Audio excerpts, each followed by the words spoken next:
Good morning, my fellow travelers. Welcome to the hippest trip on the internet. You're right on time to catch this train of positivity rolling through your life. And today we're going to talk a little bit about things you can do for self improvement or self empowerment. But lately, I've been kind of obsessing about, you know, building an alternative house. And it's not something new. I mean, I've been thinking about it for years, but over the last, I'd say like 5 years, there's really good stuff coming up on the internet. And now these days, since it's coming up on the internet, there's all these just fabulous ideas everywhere for free. It is truly the dawn of a good time. And part of thing, part of me that gets excited about looking at these homes is just how much art you can put into them and how you can design it for yourself. And frankly, how much better homes they are than conventional stick-built homes. I I think being independent is probably the best activism you can do, and being independent off the grid and being able to make your own food, your electricity, your own water, and take care of your homes. The way conventional housing is done is pretty stupid. Like, you have to pay a massive amount of money to heat and cool the thing, and you don't really work with the environment at all. And this isn't anything new. I mean, they've been talking about this for 10 years, you know. Sorry, last 100, 200 years, trying to make homes more efficient. Now, the new homes, they are doing like conventional stick-built homes that are much better, like solar passive houses, and they're definitely bringing it down. But why go through all that just to still live in a conventional home? Plus, a lot of people get poisoned by their homes. There were some patients I had that were, one was really having a hard time because they didn't realize they were sleeping next to an electrical junction box. So in other words, they had their bed, and on the other side of the wall was like the washer and dryer with the electric box, and it was really screwing them up. And one of the things I had them do was just move the bed to the other wall, move 10 feet away, and all of a sudden they could get sleep again. All of a sudden, their electrical field stopped getting messed with. So that's one thing. But the other thing is, like, everything in this house, when I'm looking around, is a chemical. The paint is some sort of chemical that'll probably last towards the apocalypse. The siding that I have in my house, the walls, the roof, God knows, this place was built in the early 70s. God knows what they filled it out of. So it's just getting more and more nasty. So let me say hi to everybody arriving before I get into too much of my on my soapbox. And Iron J Rod, first to come, and Drink and Ewok. Haven't you had your baby yet? What are you doing talking? Why are you hanging out here? You got to be like ready to pop. So when you do have your baby, we expect a full report, and I want pictures to show off and everything. Fun and entertainment. Hey, thanks for showing up. Annette, always around. Thanks, girl. I appreciate it.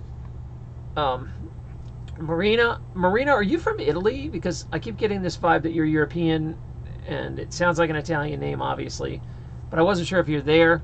Allison, and hey, Mike, I've been wanting to have you on. If you're free, man, you're welcome to jump in on this stream later if you want. I might be having a show on, I know at least coming up, I've got a show on how to start a business without any money.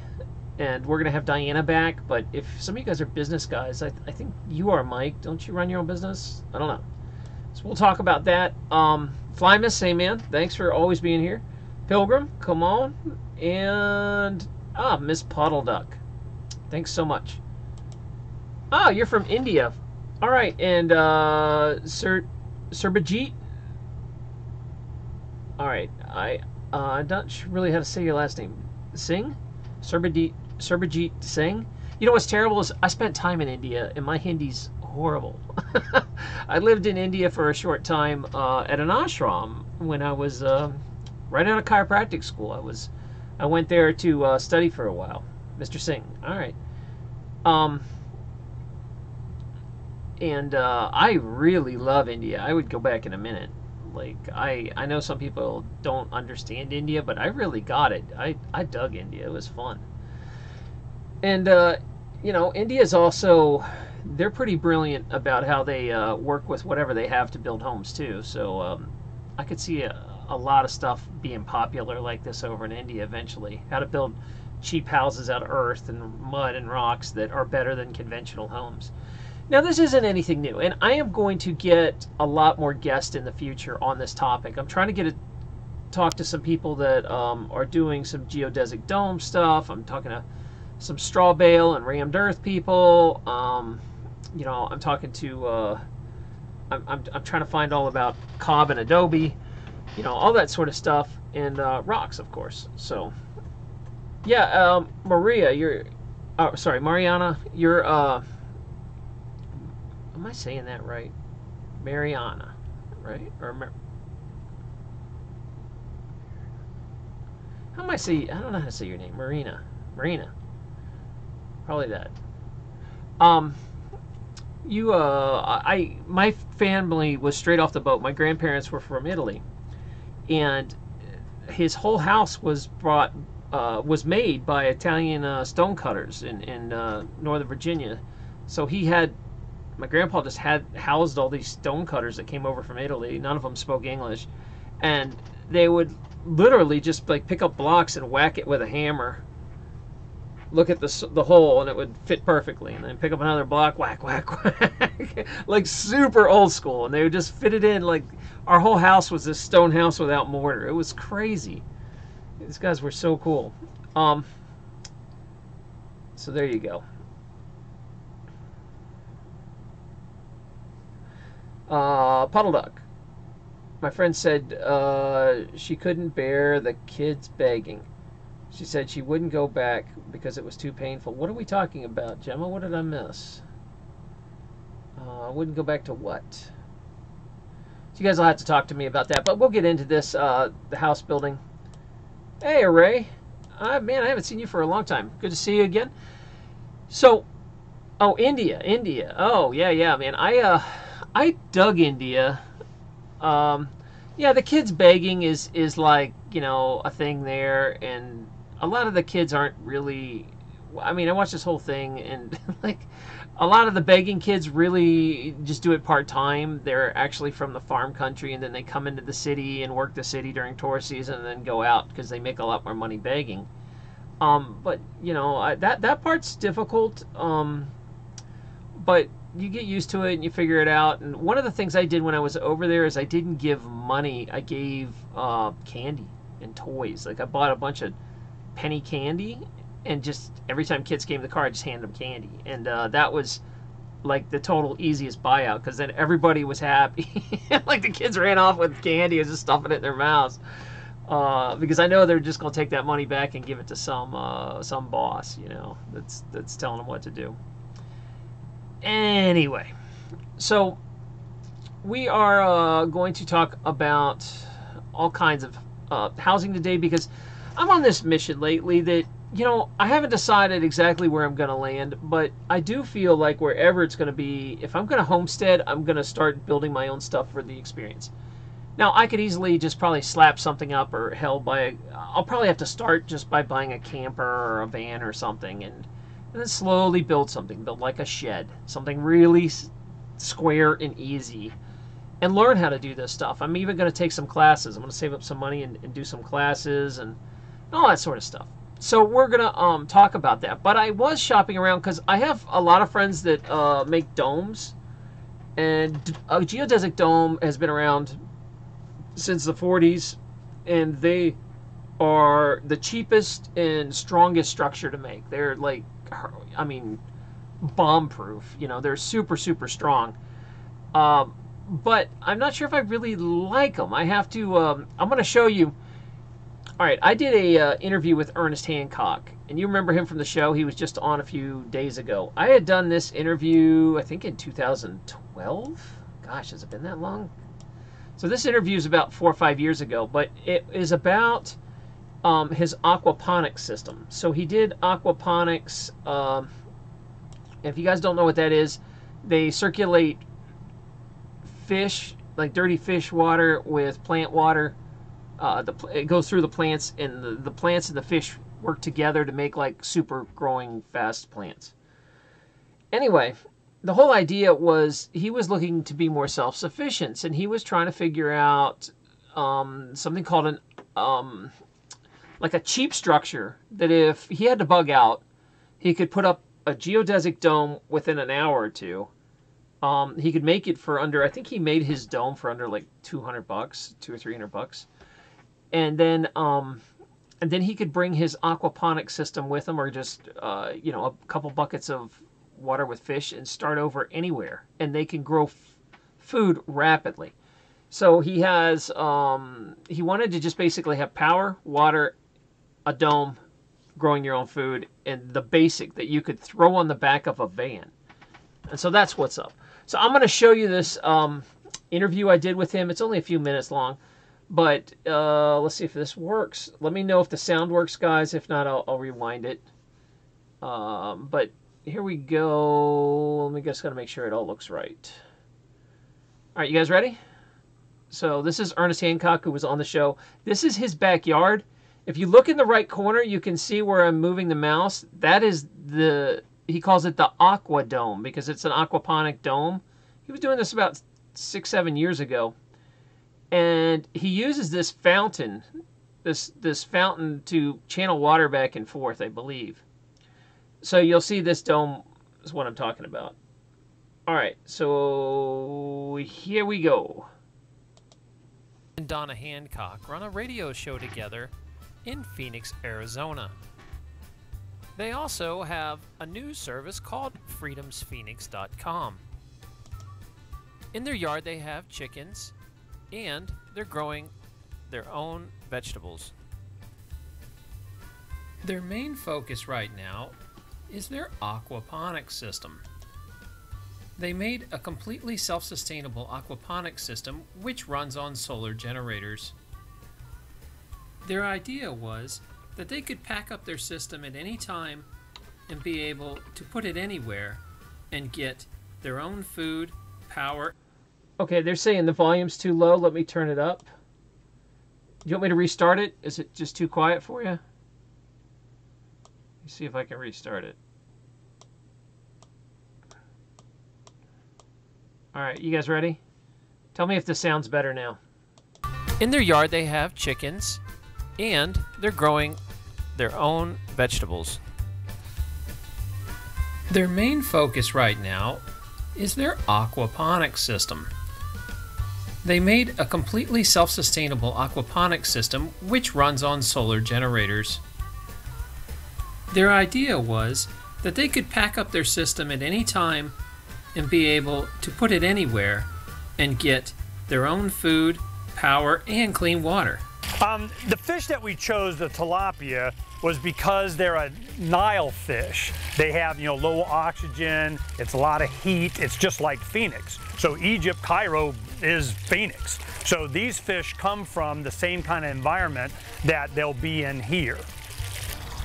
The main thing that we had, this water feature was here when we first moved here, and we wanted to make use of it.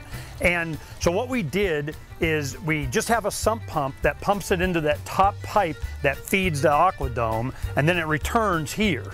Well, we also have the waterfall area that we can use. We're going to be doing plants up here. Now it's just a sump pump, but there's another method called an airlift that we're using over there, to where you create a pocket of air bubble, like just little aerators for fish aquariums, and that air bubble lifts the water up, and it uses only about 15 to 20% of the energy. So we're probably going to go to that, but we needed to condition the water over months to do our little bacteria experiment, because what happens, it's the ammonia created by the fish that goes into the beds, and the bacteria breaks down I think it's nitrites first, then another bacteria breaks it down into nitrates that feed the plants, and then it cleans the water, and then it comes back into the fish, creating a loop that sustains everybody. When the water comes in from the pond, it goes into a tank at the bottom here that another pump goes up and supplies each one of these 3 main grow beds. Now, these plants, we had for months, the water had been doing its thing with the ammonia from the fish and from the bacteria in here. So when we planted these plants a week ago, they were half this size. They went stupid right away. So what happened is we learned that we could do a lot more plants. We're afraid that we don't have enough plants to clean the water for the fish. So we're keep adding on more plant. We have like 200 and something plant places that, holders for the plants. So we're about a third there. Now the water pumps up into these beds, and then they have what's called a bell siphon. A bell siphon, when the water, you want it to circulate, it goes up into the tank, then it siphons and drains all the way down, fills up, down about every 15 minutes. And you'll have to look up bell siphon to see how it works. It's hard to explain without me showing you, but bell siphon on YouTube, you see that, that is cool. The Egyptian that thought that up gets a gold star, because that one was, I can see where that could be a benefit for a lot of things. I wish I'd been taught that in school when I was a kid, so I could have used it a bunch of times. Now, this main one here, when it fills up and drains, it goes into the floating beds. Then when the floating beds are, over full, they go back into this, and this tank, when it gets too high, it goes back to the pond. Now there's another tank over here we'll show later, but this is the main system. The water comes in from the pond, it's distributed throughout the grow beds and the float tanks, then it goes back to the pond for recharge. That's it. When we first planned on doing this, we went to a Prepper Fest event that we had our money dome up, and we were there, and I got to meet a lot of people. And one of the guys there had a thing called the HOPE system, and it's H2OPE, and it stands for water, purification, and energy. So he's had a water store in Las Vegas, and he created this himself, and he has all kinds of different sizes. HOPE systems, you just go look that up online, man. It is awesome. They've got little suitcase ones, big ones, little ones. This, you can put up to 3 large marine lead acid batteries in there. You can get lithium ion, you can do all kinds of stuff, whatever battery you want. But what it does is it has quick connects. On here, you just connect it, you just go bam, and it's done. It is amazing how fast and easy this works, and I'll show you the 2-compartment sink that we're doing and how we're going to be using that to have powered water. I need pressurized water because I want to do everything out here. I'll rinse my plants off, I'll prepare them, eat them, got a table, everything. But I needed pressurized water. Now this purifies water also. I can throw that hose into a swamp and it goes through, it has reverse osmosis, it has an ultraviolet, it has a carbon filter, it does alkaline. I mean, it's amazing what it does, but it also pumps water. We could do irrigation, we could do filtration, we do showers with it. When we go up to the Jackalope Freedom Festival, we use this for powering everybody's phones and everything, and power the showers, okay? Well, what happens is, this is mobile, it just has a handle that pulls out and it's got wheels and you just go. So what we used it for months in the summer, this powered the entire dome. The problem is that the roll-out solar panels that we had, as the sun went down in the wintertime, I didn't have a place to put them, that it was getting enough sun. So we may hang them off the dome itself. So that's what we're probably going to do. So we unplugged it because we need to hook up the plumbing into the sink system and do it. But I ran this for months. When there was no sun and there was a weather system in for like 3 or 4 days, the power of the batteries was able to run this entire system the entire time. So the reason for the HOPE system is if I take the domes down, put it on a trailer, this entire system can fit on my little trailer along with this power system, and I show up somewhere, I got food, I got purified water, I got pressurized water, I got power. I'm freaking, who wants me in their bug out, That's why. The whole purpose of this was to be able to be self-sustaining. Now that was kind of the point. I wanted my grandchildren to eat well, to have, know how food goes. They help me. Every Monday they come over and we spend at least an hour working on the dome. The aqua dome. We're gonna go work on the dome. So they understand and see, they think this is normal. So they're just one of my sons just bought a home in the backyard. They have an area, they're putting in the aquadome. So, I mean, I'm sorry, the grow beds and so on, the aquaponics. Now, the table here, this is just a 4x8 sheet of plywood that we put in, and it's supported by the same conduit EMT that we're using for the dome that supports this, and this thing is strong. Well, we put the Hope system in to power. I rinse out all my vegetables, I get them all prepped. Heck, I got the power, I'm gonna do my juicing right freaking here.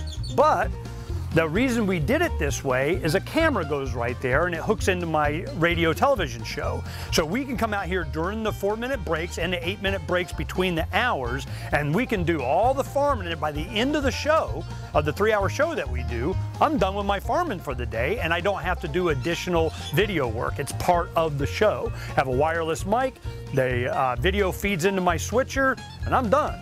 And we got these verticals because these hard points on the dome are so strong, I can hang from these. You should get a picture of me hanging from them. So, and we have these strawberries.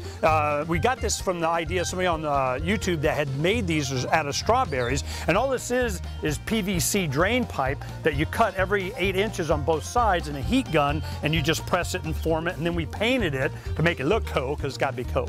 So these are part of the 200 plant areas that we have. The sink, the camera, the mic, it's all inspiration for everybody to grow food. Now this whole area this is on 2 summers ago was where we had a garden, and I spent most of my time weeding. It was amazing, it grew really fast, but there was a lot of maintenance in it. This, I hope, is not going to be any maintenance, and because it's in a circle, it's ergonomic, it's easy, and I don't have to move that much to do a bunch of work. Well, one of the things that we wanted to do, the Hope system worked great, but the sump pumps use a lot of electricity. So we found another way. It's called an airlift system. It's just air like you use for, you know, aerating water for fish. And what it does is that pump makes an air bubble at the bottom of this, and then we have, you know, some of these pipes, you know, 10-foot high pipes that lift the air bubble, lifts the water up, and it goes into the top tanks, and that's how we're going to have the water distributed through the vertical growing and into the tanks and so on, is from this airlift pump. The reason is it only uses like 15–20% of the energy. So if we're trying to go off grid or use a solar or something like that, you know, this was a really cool idea. Plus it came with another growing system. And we put this bird netting on because the birds, when we started planting, I just know they're gonna come. So I just wanted to make sure, you know. But the water comes into the top here and it just flows back and forth. And we can do a lot of plants here and also start our seedlings and different things. And then of course the water drains back into the tank. So the airlift, that's another thing to look up along with the bell siphon, is to look for airlift pump, and you'll see how that works and how much less energy it uses, and just another way to grow and operate this without using a whole bunch of energy. Now, one of the ways that you can filter just to get the big chunks out coming from the fish pond is called a swirl filter. Now, the way we did this one is the water comes in and then it'll fill up, and it has a pipe that goes in like this, and the drain will come out. You know, the water will fill up here and then it'll go into this and come into the system, and that way we've eliminated a lot of the solids. The solids go to the bottom, we have fresh water from the top that goes into here. It's a really easy way to do it, and one of the benefits of this is the solids go into the tank at the bottom, and we have a drain off to the side of the tank here that we just open that every now and then, flush out all the heavy solids and so on, and we put that on our favorite plants and trees and such, and they get extra. I wanted to find out a lot more about aquaponics. All right. So, that was longer than I thought it was. Sorry about that. I was like, hey, it was pretty good, though. I haven't watched that in years, and I can't believe that has 2 million views already, huh? So, that was my buddy Ernest Hancock, which you've seen on the show a few times, and that was his backyard 4 years ago. I can't even imagine what it is now. I need to get my head... you know, get to Arizona someday and go visit him on my big road trip one of these days. So that was kind of an idea, and like I said, I'm kind of open to the universe of where I go, but wherever I go, I sure would like to be able to build my own homestead cheaply and also as naturally as possible, and be as much self-sufficient as I can. And I know that's tough because to grow like 100% of your food, unless you are, a raw vegetarian, a vegan, I guess. And even then, you'd have to kind of be in tropical climates or have a hell of a lot of greenhouse space. It would be tough, I think, to do. So it's a combination. But one of these days, maybe, I'm trying to move that direction. I'm definitely eating better. I'm eating rawer. One of these days, I'll get there. So I was playing with some ideas because I live up in New Hampshire. If you guys don't know, New Hampshire is really cold. It was 2 degrees yesterday and snowing all day again. So what I want to talk to you, though, is some people are talking about. Allison says, I'm not I'm not a vegan, not even close. Yeah, I know. There's a lot of people that aren't. I get that. And I was a really, really big meat eater for 40 years. I love my bacon and stuff, but my body just couldn't handle it. I was getting sicker and sicker and sicker eating meat and cheese, and I realized that I had to have that come to Jesus meeting with myself of, you're gonna eat like what you want and enjoy yourself and die in 5-10 years, or are you gonna start eating fruits and vegetables and give it up? And I'm still in transition now. I don't eat meat, but I do slip some dairy in once in a while, and then I feel horrible, and I'm like, why did I do that? Like, I don't eat cheese or drink milk directly, but I do have like something. I think I had some potatoes that was au gratin that had some like powdered cheese in it and stuff like that. I'm trying to get it off, get done with that completely, and I'd like to. I feel a lot better when I'm eating raw, but it is a transition because I find eating raw boring. So it's one of those things that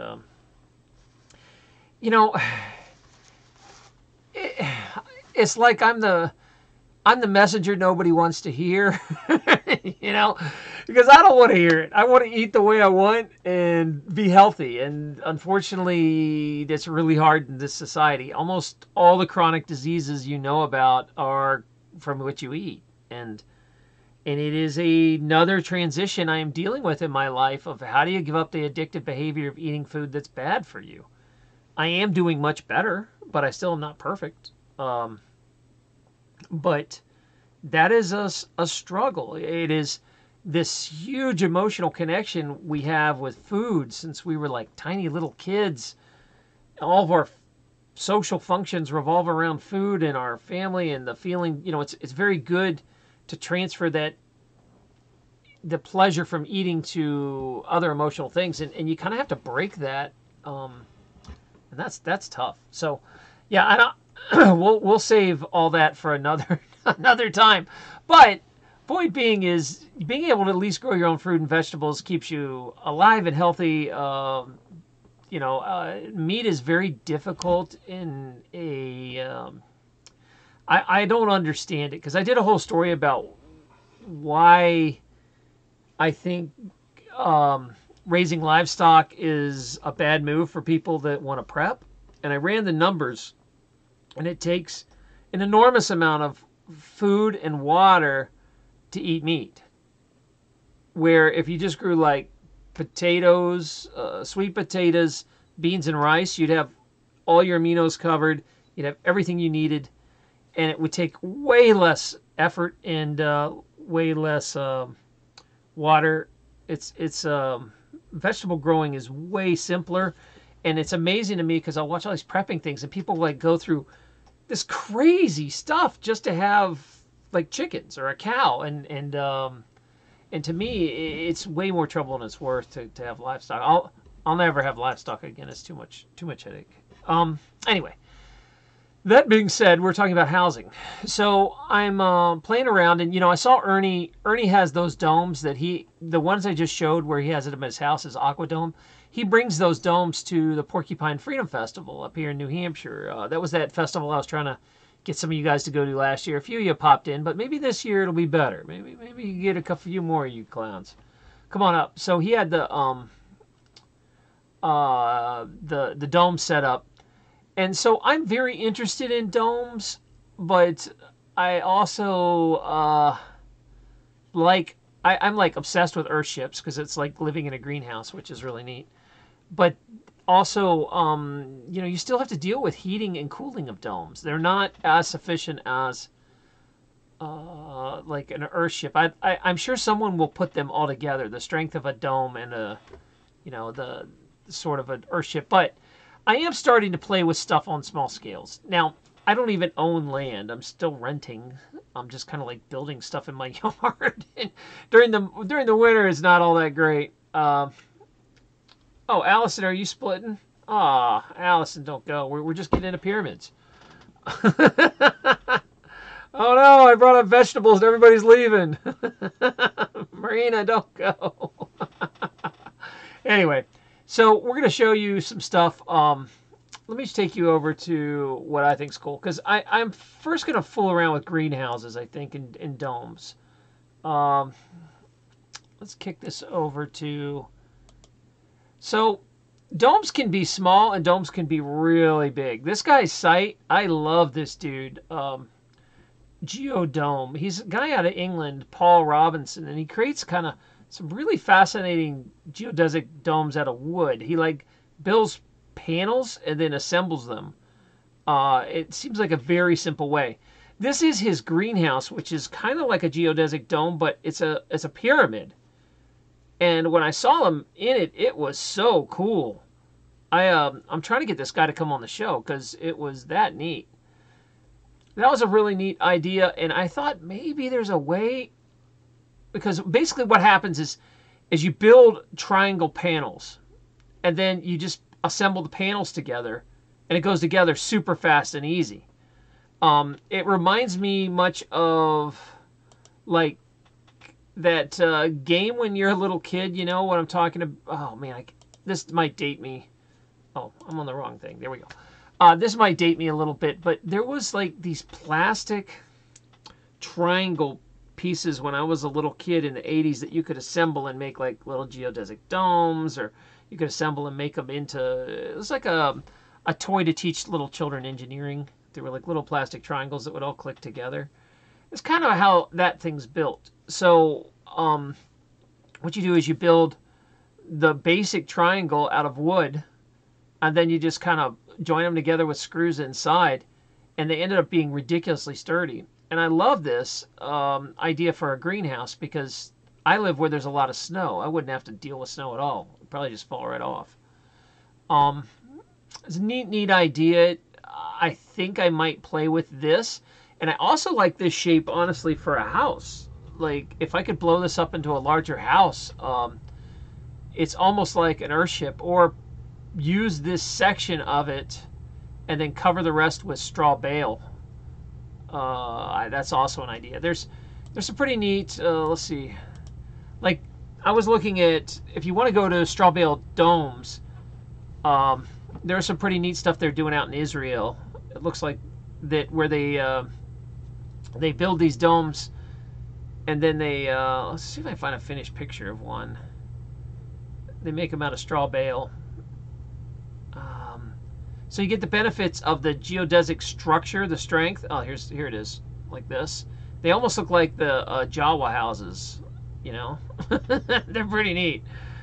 And you get the strength and the cooling and heating of the insulation. Ah, look, R2-D2. That's totally what it looks like. Oh, this is a cool one. I haven't seen this one out of wood. I wonder where that goes. Yeah, that would be really neat. So anyway, that's the idea with those. Is I feel a lot of the dome stuff. Oh, I don't know where we're going. Oh, we went into Pinterest. All right. I don't know. Pinterest is amazing. So there's a guy doing straw bale house on a roof, which is kind of interesting. Makes me kind of want to try that on my own roof if it was strong enough to hold it. The idea is, you got a couple different things. If you guys don't know much about housing and stuff, is you've got two things you got to deal with natural homes. You've got insulation and you got thermal mass, and the two are not the same. They're actually almost kind of opposite. Insulation is usually things that make air pockets. So you guys know this from like fiberglass insulation. You want a lot of little, like, you never want to jam your insulation in a wall. You want it to be as puffy as possible. You try to trap air. Or straw also works as insulation, because every one of those hollow straws are hollow tubes that trap air. So straw bale houses have been around a long time, and what happens is you get the benefit of the insulation because you're talking about, you know, something that's really, really thick, like the thickest wall you've ever seen, and it's cheap and it's easy to work with. But the downside is there's not any thermal mass. So that's a problem, because the thermal mass is what creates the actual heat retaining ability of a building.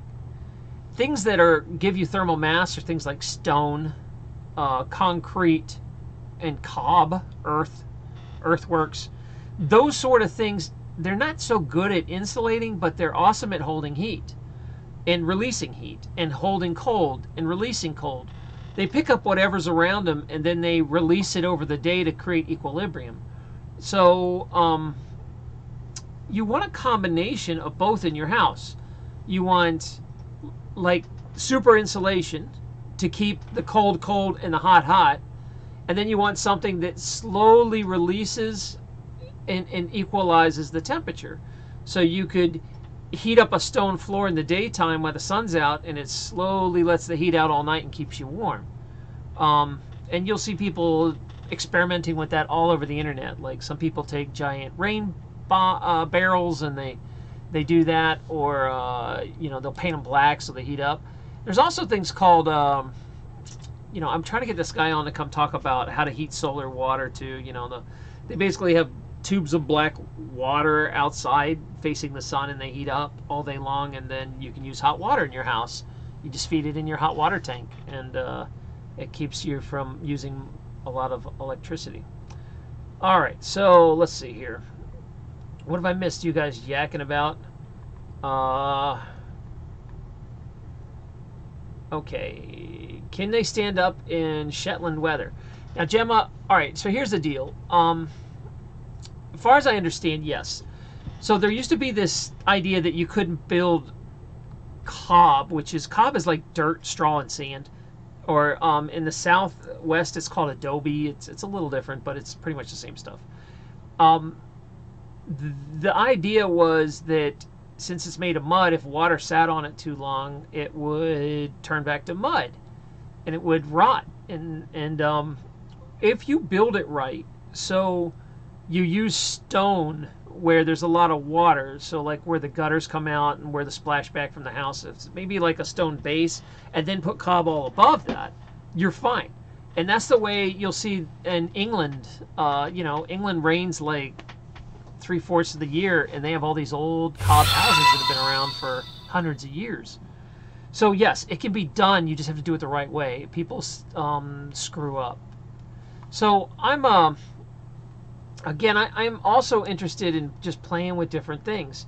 So what I thought I would do is make a couple different, just tiny rooms, like 20 by 20 or 15 by 15 or something, and do something like this, like a straw bale geodesic dome, and see how it works up here. And then maybe a tiny little cob house, see how that works. And then maybe an earth ship, you know, and like you can really deck them out if you got art skills, you know. And that's kind of a cool thing too, is the ability of using earthworks is amazing. You can do whatever you want. You can build in all kinds of cool shelving and stuff to do. That's a pretty neat one. I think all these are out of the same place in Israel. They're experimenting with them out there. That's a traditional geodesic dome made of wood. Pretty neat. So anyway, that's kind of what I'm playing with. I think, you know, eventually, because people are like, well, you know, hey man, you don't even own land, right? And it's like, No, I don't own land, but every time I talk about it, the universe listens a little more, and more people are coming to me and talking to me, and money's getting a little better, and like things are starting to happen. Which when you talk about stuff all the time, it brings that energy to you. So if I focus on building these kind of houses, I'm going to get a chance to build one of these houses. And if I'm going to eventually, like I said, maybe even get a little piece of land to play on. Maybe just, pick up a dirt cheap acre and experiment. Just play with it. And eventually when I build these things, just rent them out as Airbnbs. Make some money with them. Try a couple different homes. Like I'll do a yurt. I'll do an earthship. I'll do a little cob house like this, or a geodesic straw bale house. I don't know. Play with them and see which one I like the best before I really blow it up and make a big house. Like I said at the beginning, though, this is probably where I want to start. Oh, Lava, what's up, girl? Thanks for the donation. That was super groovy of you. Thank you. I lava you back. Thank you so much. That was really nice of you. So the looking at these pyramids, that I like this idea. This guy was using it as a greenhouse, and I think he did it for about $300 because it's just kind of pretty thin cut timber. I think they're just like 2x2s that he built this whole thing out in sheeting. I love this idea for a greenhouse. I want to play with this and then maybe take that idea and make it into a real house. That's a neat idea. The geodesic domes are easy, and you could start with them with something like this. This is like super cheap way to start. This guy, I'm trying to get him on the show too. I think this is such a cool concept. He made geodesic domes with PVC. So it's easy, it's light, you can scale it to something big, and I think he sells a lot of them as greenhouses and chicken coops, that sort of thing. Really neat idea that he used what's called zip ties. And if you watch the top left, you'll see what the junctions are. You basically are putting zip ties into these rings, these specially cut rings, and they're able to adjust and move together, but have really rigid strength, and you don't have to deal with screwing a bunch of stuff up. So you can zip tie these PVC things like super fast. How's that PVC stuff work in the wind? I have no idea. I mean, it looks, because geodesic domes are so damn strong, I would imagine pretty good. The problem is you'd have to just anchor it to the ground good. Like here's a picture of some guy climbing on the top. They look very, just the strength is a lot. So if you got thick enough plastic, I don't see why it wouldn't work. My friend Ernie, like I said, he had, they just used metal conduit to make his. They hammered out each piece, and then eventually Ernie got serious about it and bought like a machine die that just makes the materials for you. Like you just get the conduit and cut it and stamp it and cut it and stamp it and cut it and stamp it, and you can make your own. So that's a pretty neat idea too. But then, of course, I have to go to Arizona if I want to use this damn die. You can do it by hand, but it is slow. You got to hammer out each piece and drill each piece, and do that like 500 times. And it's a lot. It's one of those things that, another reason I wish I had real life friends, because all I have is like internet friends. I don't have any real life friends. Lava Girl, thank you so much. I appreciate that. Let's see. Iron J Rod says 6-foot stakes, or else your neighbors up the block will have your dome. That is true. Have you guys ever been, like, I used to go camping, and I used to work a lot in all right, so back in around 2010 or 11, I wrote some books, and one of them hit pretty big on Amazon for a short time. And I went around to all these festivals and sold these books and did like signings, and it was and I remember how crazy it was, because I was basically living in a tent on the weekends, like the little pop-up tents, And man, if you didn't, there would always be like some new people that never weighed their tents down. There'd just be like a entire setup flying down the road, through the causeway, hitting people. It was so bad because I learned my lesson. We almost Savannah was very, very windy, and it has a river, and the tent almost flew into the river. I caught like it at the last minute, but I did lose. I think one of my pirate hats went in. Yeah, you want to see? I actually have a pirate hat. Hold on. So there you go. There's my pirate hat. The reason I have such a kick butt pirate out, and I used to have a custom pirate outfit, is because my first big book was a historical fiction about pirates, and so there was always pirate. Hold on, there we go. I'll fix it for you. I can't even see. My hair's in the way. I kind of look more piratey. This thing's a mess. There. Is that right? We got it now? There you go. All right, so there you go. If you guys really want to see something super cool, I'll show you a really rare pirate pistol. Hold on. Oh, come on, baby. Come on, don't be like that.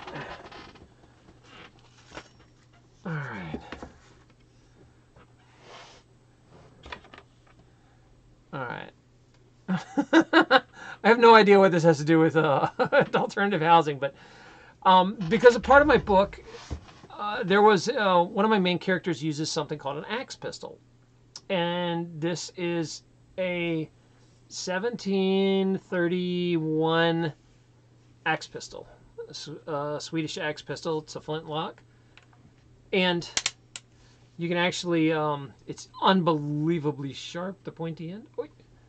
You can actually use it still. It shoots an 80 caliber bullet. Ridiculous, an 80 caliber bullet. That's it. You can take a look. This thing is handmade, handcrafted. It's pretty neat. It's old school. I have to keep it covered because it will kill you.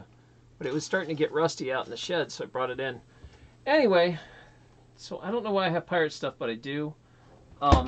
With still, see, I had written a book called Pirates of Savannah so many years ago that I had all this pirate garb, and I was always venturing all these places. And I have to keep it inside because stuff like this will really, this is like a real leather hand-stitched hat. It'll rot, like all this stuff. I don't know why I have it inside because I have like no space in my house at all, yet I still have enough room for pirate stuff. So that being said, I brought that up because we talked about shelters and tents blowing away, and yeah, that happened a lot. The pop-up tents all the time. So there we go. So we're looking at that, and then also I wanted to talk about. Oh, you guys like that? All right. I need an eye patch. I did have a parrot at one time. If I could find the shot, I would show you. I had a parrot that used to sit on my shoulder that my friend let me use during book signings. This parrot was awesome, Mr. Tinker. Yeah, so that was pretty neat. I keep getting a green screen. Is your camera okay? Yeah, I think everybody else seeing me okay? I think it might be just his end. Sorry, wake up. I think that's on you. I'm not sure if it's me. They'll let us know. So that's part of it, and I just wanted to talk to you guys about that because it's been on my mind a lot, and I think I really want to start playing with some alternative houses. I'm also considering taking some classes. Let me see if I can get it up here, and I'll show you. Don't start with the jokes. I know I just said that. All right, here we go. Let me show you this. So I'm considering trying to get this lady on the show too, but she has not returned my calls. These are classes I'd want to take that this person's been putting on, I think, workshops for 15 years or something. Let's see. Where's the events? Upcoming weekends. So I'm going to consider signing up for one of these and hopefully doing this. Now, I understand because a lot of times people are like, hey man, why would you do that when everything's free on the internet? You can just learn it. Something like building cob, a lot of that is so hands-on. It is hard to learn that without having someone teach you. These are things that are so hands-on that I really, I think it's necessary to actually go to a class. Like, what does cob feel like when it's correct? You know, how does it squish? What's it smell like? How does it spread? You know, like, why isn't mine spreading right? What am I doing wrong? Is my stroke different than I should be doing? You know, there's a lot of nuances that come with just practicing. So I'm thinking about doing one of these boot camps, but they're 6 days long, and you sleep like at their farm. They host it on a farm. I'd like to try this and learn how to do this stuff because I think it's just beautiful. And plus, like I was talking about before, there's a lot of power in being able to build and fix your own house. Like, you're like, oh man, you know, we had a baby, we really need a room. Well, you know what? We can build a room. You know, we can cut into the wall and make some more straw bales and build in. And you know what? There's a roof leak. Well, I can fix that. I knew how it goes together. You know, there's whatever. So being able to build your own stuff, pretty cool. I want to be able to practice and play with this stuff. So who knows what will happen? We're still talking about Pirates Beach. Oh, cool cat is so cute. Is he back here? Where is he? Oh yeah, he's sleeping on the. He's sleeping on the laundry right now. Thanks a lot for that. Oh, yeah, laundry basket. Yeah, cats. So I had to. I think I told you I have been very blessed by the universe lately that they have been giving me. I gotta get back to the main show. There we are. So I was sitting there looking online at like Craigslist. Every once in a while I'll type in the word off-grid or solar. And a lot of these projects and stuff I want to do have already been done by people. And I can basically go buy their stuff for peanuts. Like I was looking at solar water heater. The ones you can put outside that are like black panels that heat up. They use solar power to heat hot water. So it's like a solar hot water tank. You can buy those. There's a guy like selling them, 2 or 3 of them on Craigslist for like $50. I don't even think I could buy the material for $50. It's already done.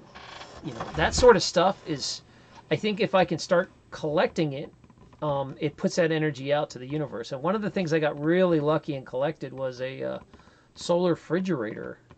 And this fridge is like $2,500 new. Now this fridge is 20 years old, still runs, might need a thermostat, but the actual box and everything, I mean, holy cow, these little off-grid refrigerators are so expensive, the good ones.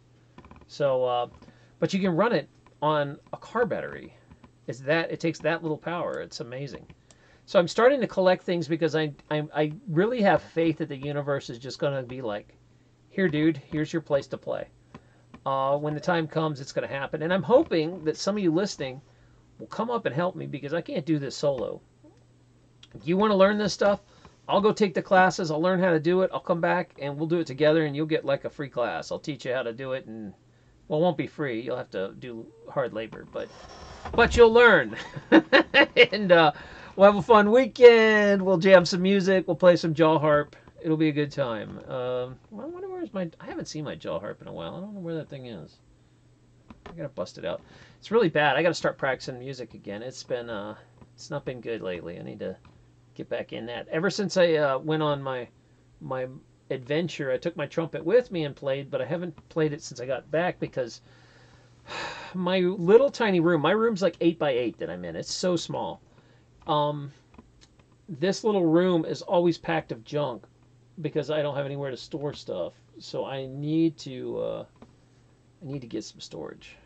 So that being said, I do have one other thing I'm thinking about doing, and it's also a blessing, I think, that the universe is giving me.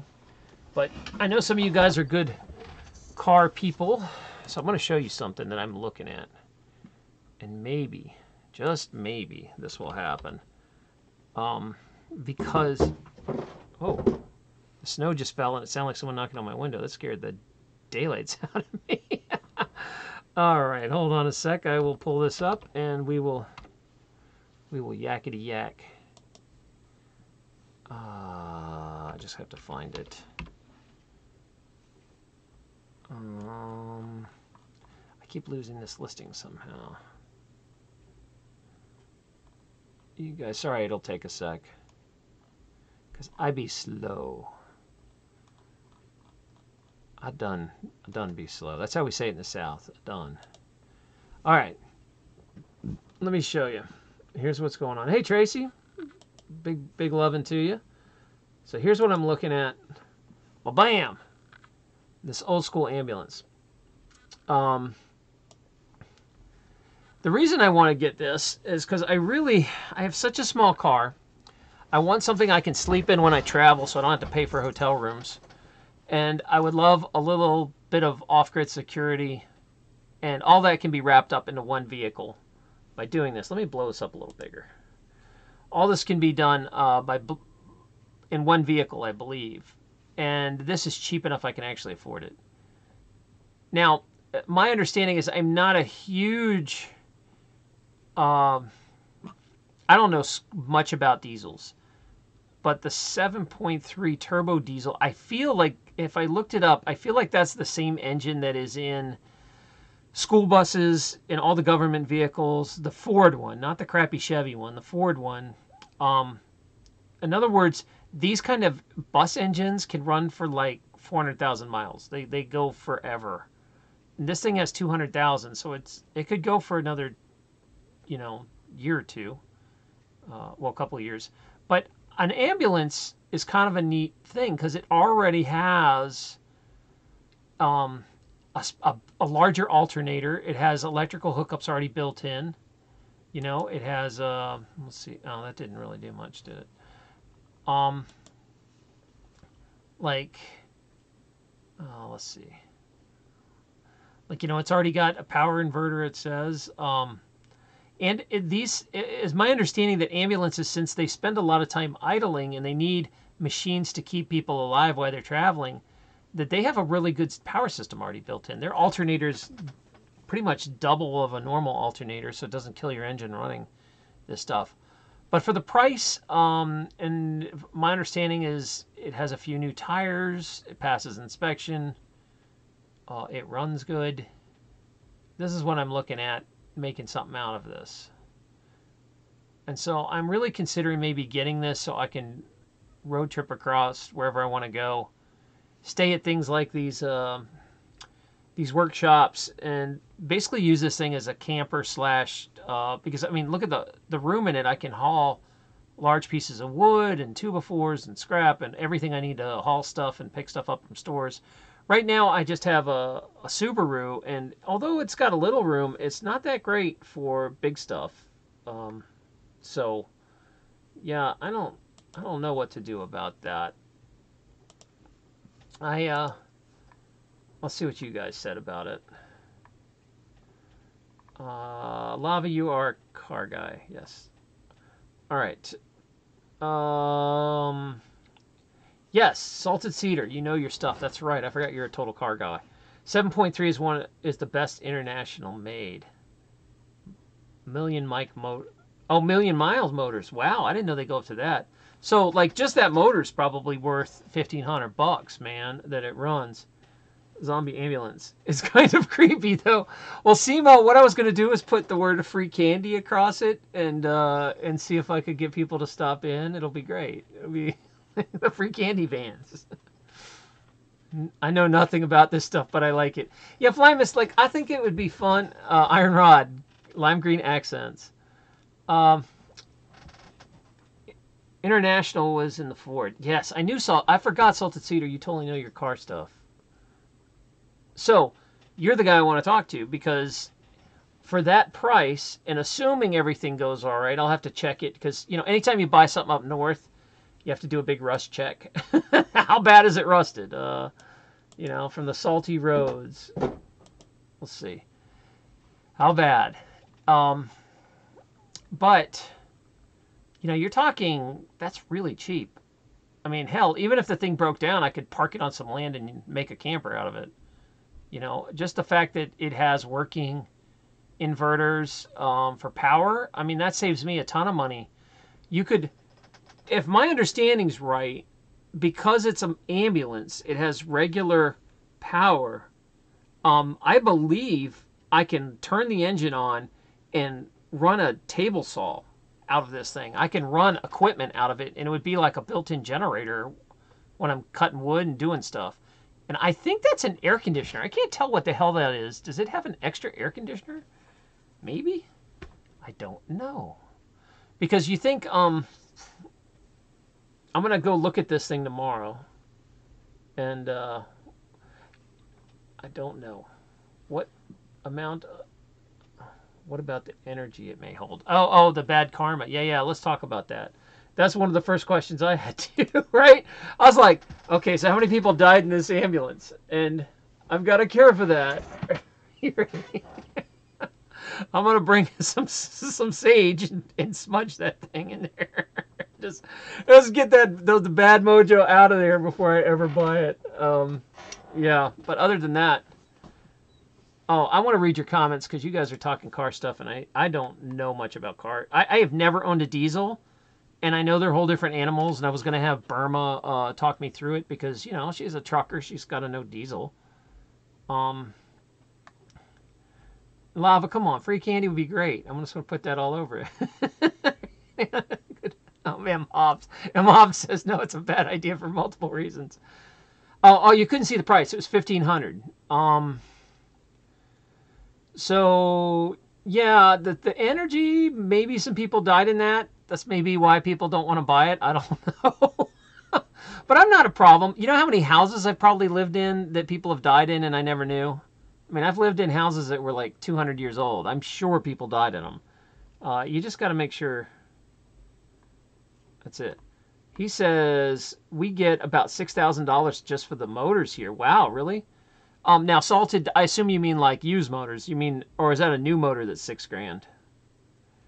Because this thing has 200,000 miles on it. So, but for what I plan on using it for, I'm looking at using it pretty much in the summer to go up and down the East Coast.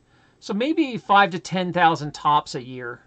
I might take it out to see Unirock or maybe go out west someday or through Canada. I don't know. But the freedom it allows me that I can park in Walmart and sleep in it instead of shoveling money at hotels everywhere I stop. I mean, it's totally stealth. There's no windows in the damn thing. I'm pretty sure I can just park that.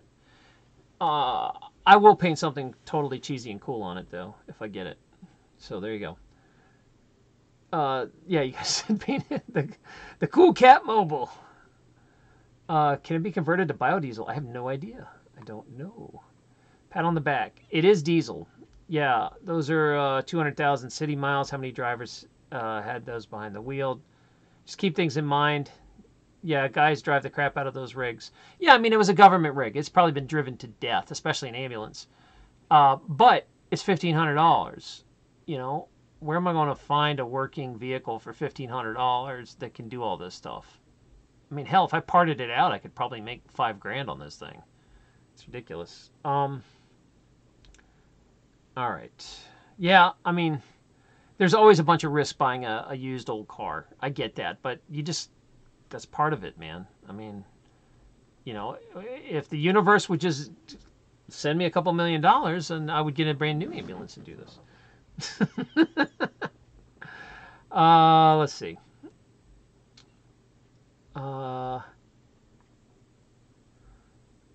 Let's see. Only the living will hurt you. The dead are all passed out. They're all right. We're past all that. I gotcha. Canada, yeah. I still want to go through Canada. There's so many people up there that watch this show. I could just stop at every province and hang out for a few days.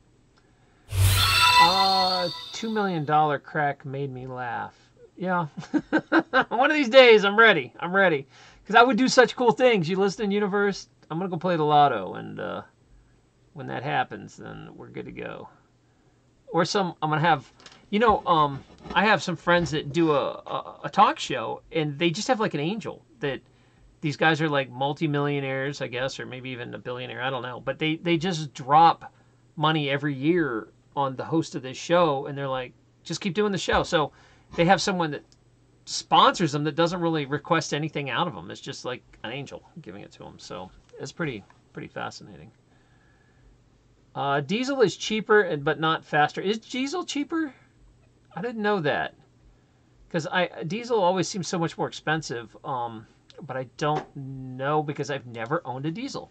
Now, my mom had a diesel, and I kind of remember that starting a diesel is like this big procedure. You have to sit there and wait until like a light comes on, and you have to run it for a while, and it has to like wait for the moons to align just right and stuff like that.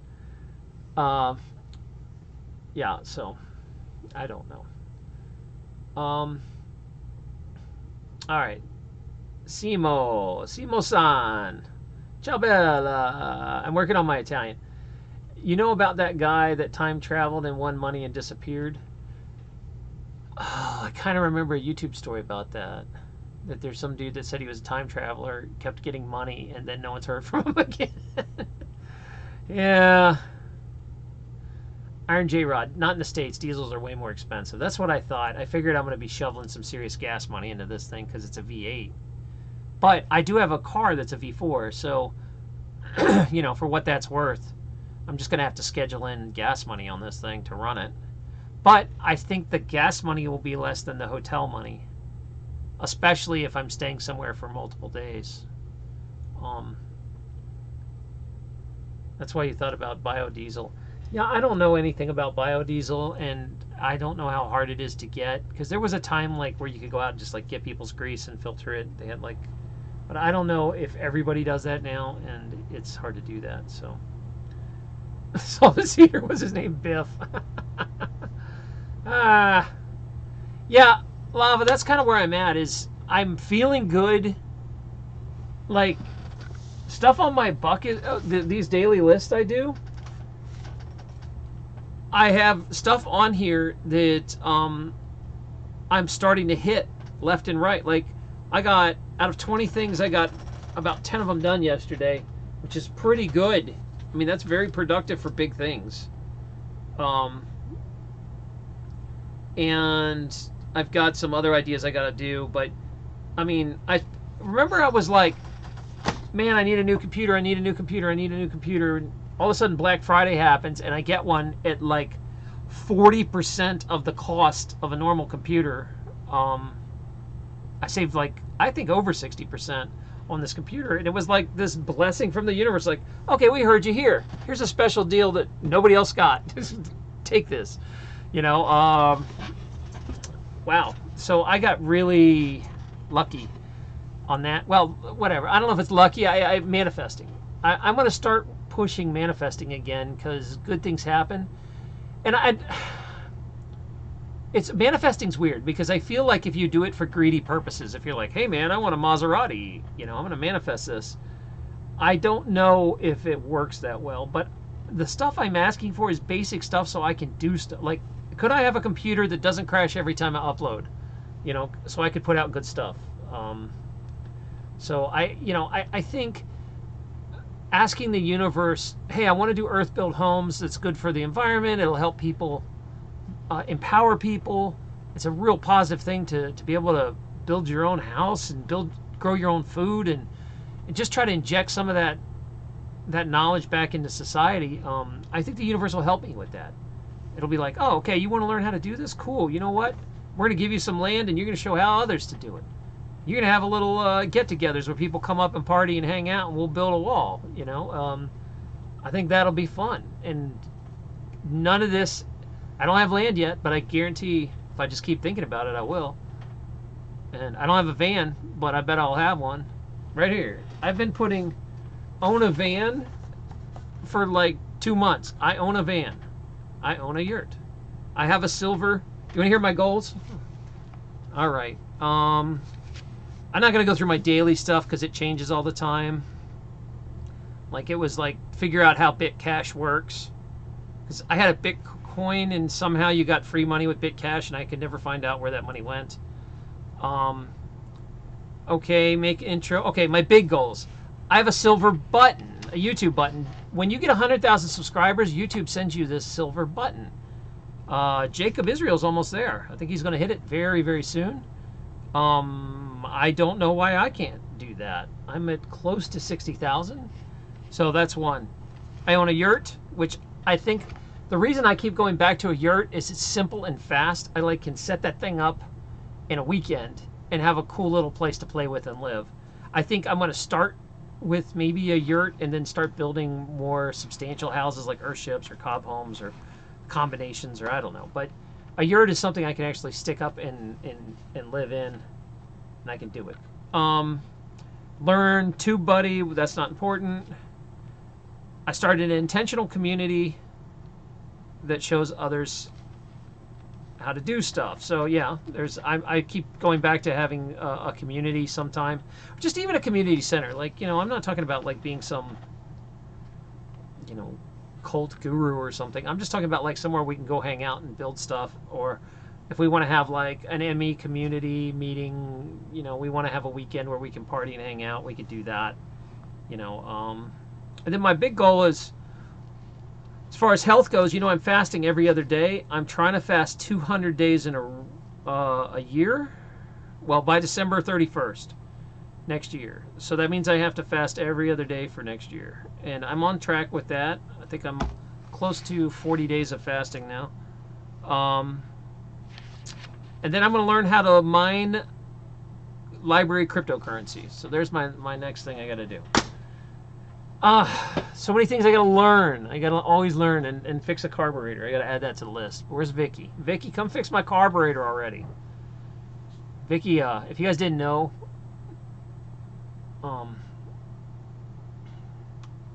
she knows stuff. All right, so let's see. What are you guys saying here? I missed everything, and I missed what's going on. What's going on? Talking about diesels. All right, diesels are pullers like tractors. Yeah, I thought it'd be good also. You know, one of these things is when you start building places, you need to pick up lumber. You need to pick up. I'm gonna try to. If you go on Craigslist, people just like give stuff away. It's crazy. They'll be like, "Yeah, this deck that cost me $5,000 to build, it's yours if you'll take it out." It's like, really? I'll be there tomorrow. Let me get all that wood that I don't have to pay $3,000 of wood. Sure, I'll come down. You know, it's crazy. And it's on there like every week there's something like that. So you need a truck or something you can get it with. Will you own a can? A VW would be nice. I'm not sure what you mean, Tracy. Will I own a can? You mean oh, a van. A van. There we go. Yes, I'm trying to get a van. Those VWs are cute too, the camping ones, but I think ambulance is more my style. I need a big one. Something I can really just pack full of stuff if I need to. And the engine is supposed to last forever, so. You want to drink moonshine? All right, we'll put lava. I'll bring a distillation unit. Are you allowed to distill in Canada? Like, you're technically allowed to do it here if you don't sell it and you let the state know. You can make a certain amount for yourself, but whatever. I don't know. Yeah, there's Vicky. Vicky, come fix my stuff. Vicky knows everything about small engines. If you have a question, my snowblower. Come on, Vicky. I still don't know how to make a carburetor work. If I buy a ticket and get together, I can sleep in your ambulance. Yeah, Tracy, that's another thing. I imagine that this is where I start. I get a van like this. This allows me freedom to travel, allows me somewhere to stay. I have a little bug out. Like, remember last time, I don't know if you guys remember a few months ago when I was away and Kate gets a call, not a call, a cop knocks on the door at 4 in the morning and tells everybody to evacuate and there's nowhere to go. And she has to stay at like some creepy shelter. Yeah, I don't want that to happen again. I would love to have this thing ready to go that I can be like, cool, we'll just pull up to the Walmart parking lot and live there for a week. You know, whatever I got to do. Better than sleeping in a crazy room with a bunch of strangers creeping me out. So, yeah. Vicky, everybody knows you know how to build a carburetor. So just stop with that. She's trying to deny it. No. So, you know, there's so many things because, like, a van can be this thing, like this ambulance here. I'll put it back on if you're just coming in. This is what I'm thinking about trying to buy tomorrow. This ambulance, it is big enough I can sleep in. I can throw an air mattress in there and sleep away. I've got plenty of room for storage. It has power already built in that you can run the motor. I'm also going to put, I've got some solar panels that are doing nothing. I can put them on the roof and run them into some batteries. So I can at least have solar wherever I park. Now, obviously, water is an issue. I'm probably going to have to haul my own water jugs around. But that's easy enough. I just put a water filter and some jugs in there, and we'll be able to do whatever we need to do. This kind of thing buys me freedom, you know. It buys me the ability to travel and stay where I want. It has a little bit of security. I mean, an ambulance is a tough vehicle. It's already got a bunch of shelving built in for storage. It's already got a lot of things I think that I can play with and mess around. I could probably figure out how to get a refrigerator in here somehow. You know, if I needed it, you know, I could live out of cans and I could just put a little burner in here if I needed to. But the idea is that I can use it to haul stuff. I can use it to pick free stuff up. I can use it to sleep in. I can use it as a bug out thing next time we get a call at, hey, by the way, your house is going to wash away at 4 in the morning. Good luck.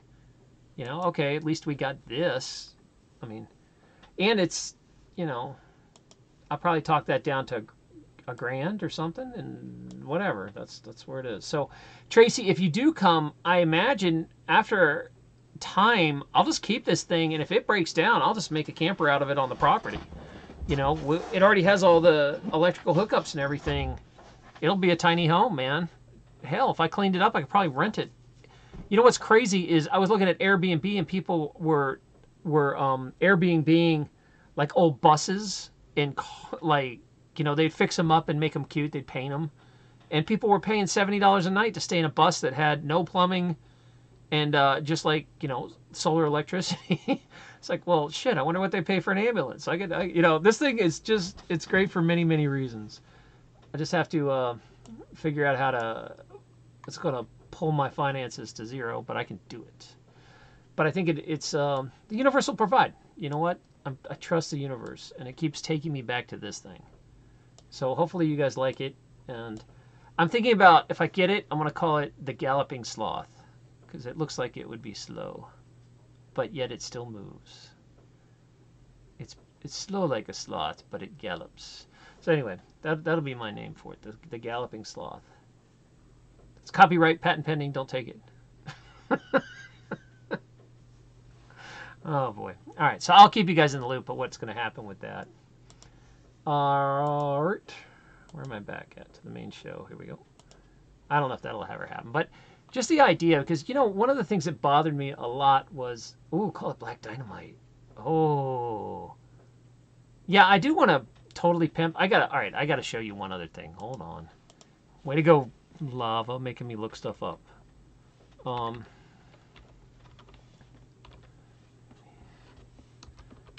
What I originally wanted was like an old school van, because I'm a fan of like 70s vans and vanning culture.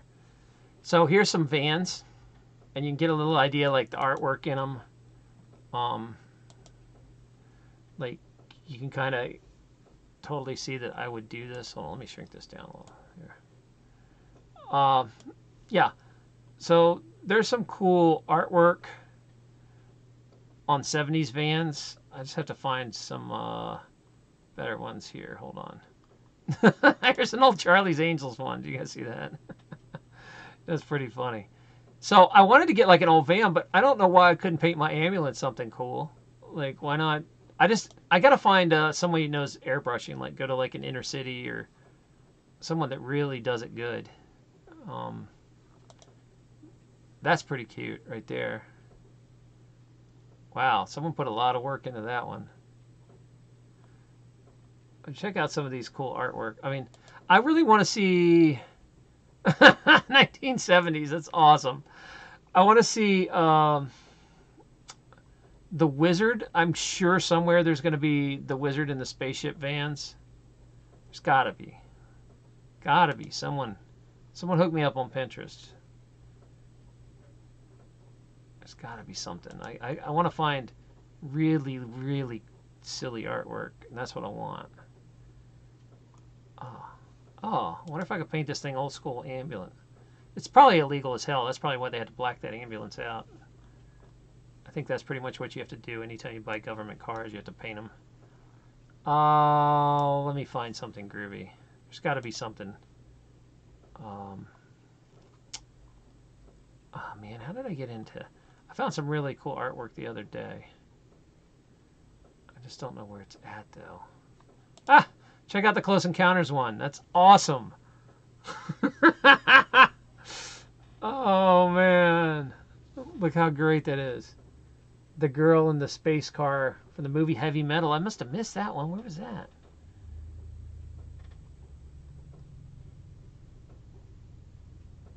Did they have the Heavy Metal movie on here? That was a cool movie. I used to love Ralph Bakshi. This one's kind of cool. Let's see. Come on, man. Where's the good stuff? Is that what you're talking about? That's what I want to paint it as right there. That's what I'm going to do. For you, that'll be for you, Lava Girl. Take a look at that. And I think M. Hobbs was saying I should do that, right? Oh man. Oh yeah, that's what I'm gonna, because that looks legit. I would go to that. Nothing. Yeah, seems legit, right? Right, J-Rod. Oh man. Oh geez, that's so funny. Man, where's the one I want to? I can't find the one I'm actually looking for. Oh, well, look at this pimp thing. That can't be real. Is that photoshopped? What? What? Iron J-Rod, is that real? Damn it, I can't find... There was a bunch of awesome 70s artwork I found the other day. I just can't seem to locate it. Fraggle Rock. Oh, well. Anyway, you get the idea. I'm looking for... You know what I'm going to put is wizard. Let's find a wizard, because those are the ones that get nice and silly. There's got to be a wizard artwork somewhere. I have faith. Oh my god. Oh my gosh. I have to meet whoever owns this van. Can someone set this up? I have to meet Dazzler. This has to happen. Look at these old... I wonder if there's a Mandela effect on some of these old paintings from the 70s. The van artwork. You think C-3PO on these Star Wars ones will have... Oh, that's pretty awesome too. Let's see. Ah, here we go. We're starting to get into wizards. Yeah. I'm expecting the 70s wizard that's like holding the crystal ball, and there's got to be around... Yeah, sort of like that. But cheesier. Much cheesier. That's a pretty cheesy van art. Oh, come on, there's got to be... I want... No, not Leonardo. I want a real wizard like this guy. No. Man, somebody help me out. There's got to be... I want something cheesy, super cheesy. Yeah, best wizard van images. No. No. I can't find them. All right, I'm going to get out of this before I wander into some pictures that YouTube will demonetize. Like, I'm going to end up wandering into some naked lady pictures on here that I'm getting all kinds of trouble for.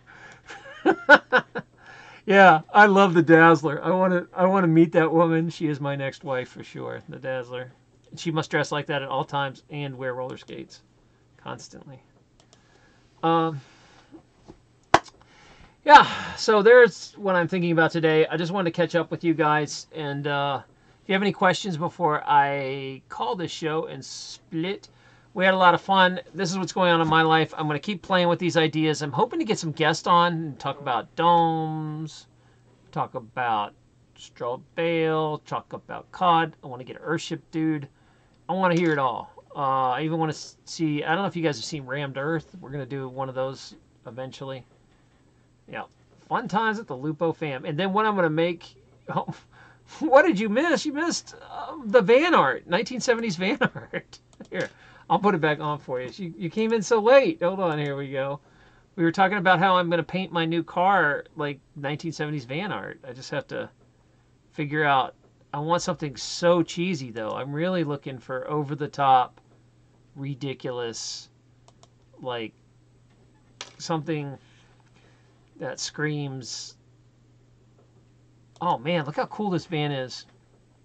All right, so we're going to talk about vanning for a little bit for you guys that don't know what vanning is. All right. Before I go, I'll teach you a little history lesson for the Lupo family, like you guys say. All right. So, there is, in 1970, so the end of the 60s and the 70s, people start doing, vans start getting very popular. Now, the vans, they start even making like movies about vanning, and vanning, what happens is it becomes this culture, and it's kind of like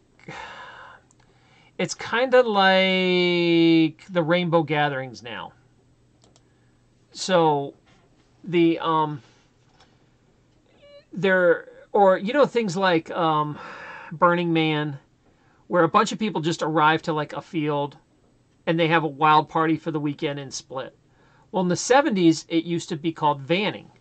And people would buy vans and pimp them out and show them off, kind of like a car show, where they would set up in fields for the weekends. And it got huge. In the mid-70s, thousands of people would just randomly flash mob a field with these vans. And you wanted to outdo your buddies and have the craziest van you could have. There would be like vans with like fish tanks in the windows and, these total shagadelic vans. This one has a bar. I mean, look how awesome this van is. I would oh my God, red crush velvet everywhere. I mean, it came with a TV in the 70s. Oh my God. So what happened was these vans, vanning got super, super popular. But then as the early 80s started, vanning started to change because people started switching to, that generation the parties slowed down, and people started changing to like minivans for better gas mileage. And these things were such gas hogs as price went up, people stopped doing it. And the vanning culture came down to thousands to just a few hundred. So there are a few hundred die-hard vanners still out there where they go to events and they show off their old vans or vintage vans, and nobody's really making big vans anymore, So, like this, how bad I wanted a chain steering wheel my whole life? If I could ever figure out how the heck to get a chain steering wheel, how badly I want one. Universe, make this happen. And I really want kind of like a disco theme one like this, a van. But this is eventually where I'm going to end. It's something like this. It's going to be fabulous. Oh man, these are just so great. So that's what vanning culture is, in case you missed it. And I am trying to actually, I kind of missed it from the 70s, unfortunately, and I'd really like to find the survivors of van culture and bring it kind of back. And now there's enough hipsters around that they might find that cool and start bringing it back. But the old school vanners are still running around the same vans they had in the 70s and 80s and just not giving up the lifestyle. They'll show up at a campground, all the vans will show up, and they'll just sit around and BS and chew the cud about vans and have, wow, pretty fun parties, I hear. So now maybe I could have my own. I don't think an ambulance counts as a van, and it's too new, but I could at least give it a retro flash. One of these days, like, I really wanted to start with a 1980s van, but they're getting hard to find, and I don't know what it'll take to make it look like this. I mean, I won't settle for anything else if I get a van and that doesn't look something like these. I mean, look at that cave with the speakers built in and the shag carpeting up everything. How could this possibly go wrong? I mean, how could you not love vanning culture?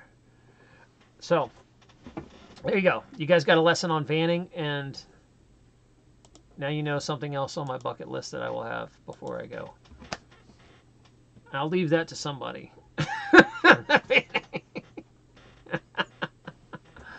All right, there you guys go. You made me stop and get going. Lava's talking about van orgies. Probably happened in those, no doubt. It's the 70s, you know? Hey, man, no questions asked. What happened in the 70s stays in the 70s. Oh, man. I lived on sites with travelers in the 90s. I had for the happiest, healthiest kids that ever sprang off the walls. Puddle Duck, are you talking about you lived at in a camper? What do you mean on sites? Did you move around? Because that'd be a cool lifestyle, man. If I had kids, I would totally homeschool and just move them around and let them see everything. We would be that traveling folk for sure. My poor kids, man. I'm destined not to have kids because they would be the strangest kids on the planet. Like they wouldn't even know what year they were in. I would just show them nothing but like 1970s and 80s cartoons. I would tell them it's still 1970. Dress them that way. Be awesome. We'd be just dancing to disco together. It'd be great. So yeah, my poor kids. Do I want to homeschool yours? I don't know. I could be like that cool uncle that shows up and stirs them up and then leaves. That's probably my role in life. I miss the kid. I'm too old to have kids now, I think, and I just never had really the desire. But I do like some other people's kids, but I'm only good with older kids. Like when they're 7, 8 younger, I don't know what the heck to do with them. I'm just like, you know. But older kids, I'm cool with, man. I get along fine with the obnoxious teenage years where most people don't like their kids. I actually do really well with those kids. I don't know why, but we relate. So there you go. The coolest kids. Who's got the coolest kids? All right. Pilgrim says, Doc, you could be a chiropractor on the road. I was adjusting some on festivals. There was, when I really get hard up for money, I pull out the chiropractic table and go work. And I don't really like to do it because I don't want to get back in to being a full-time chiropractor. I know it sounds strange because I don't act like a doctor at all. But there was a time I was very professional, and I am still, I don't know, I'm blessed or something because I am really good as a chiropractor, like really good. I can help people that a lot of people can't. That being said, when you get results like that, you start building a practice really fast. And so when I started adjusting people, I get calls from people I adjusted like 4 or 5 years ago that still ask me to come adjust them. And I'm like, well, I don't really do it anymore. And they're like, come on, man, I'm coming through town. I really need you. I only want you kind of, once you find a chiropractor you really like, it's hard to go back. It's kind of like finding a hairdresser that you really, you can't leave them. And so if I start practicing again, I have a fedge, and within a year I will be swamped. Oh, I forgot to put something on this whole time. Darn it. I gotta put this up for Christmas more. But so yeah, as far as practicing though, you're right. I could totally practice because it's big enough I could throw my table in there. I have a level surface. It's an ambulance. I can hook my tools up. It might actually be really good to practice with. I could make, if I wanted to not make the ambulance silly, I could put like a real graphic on it for a mobile chiropractic clinic.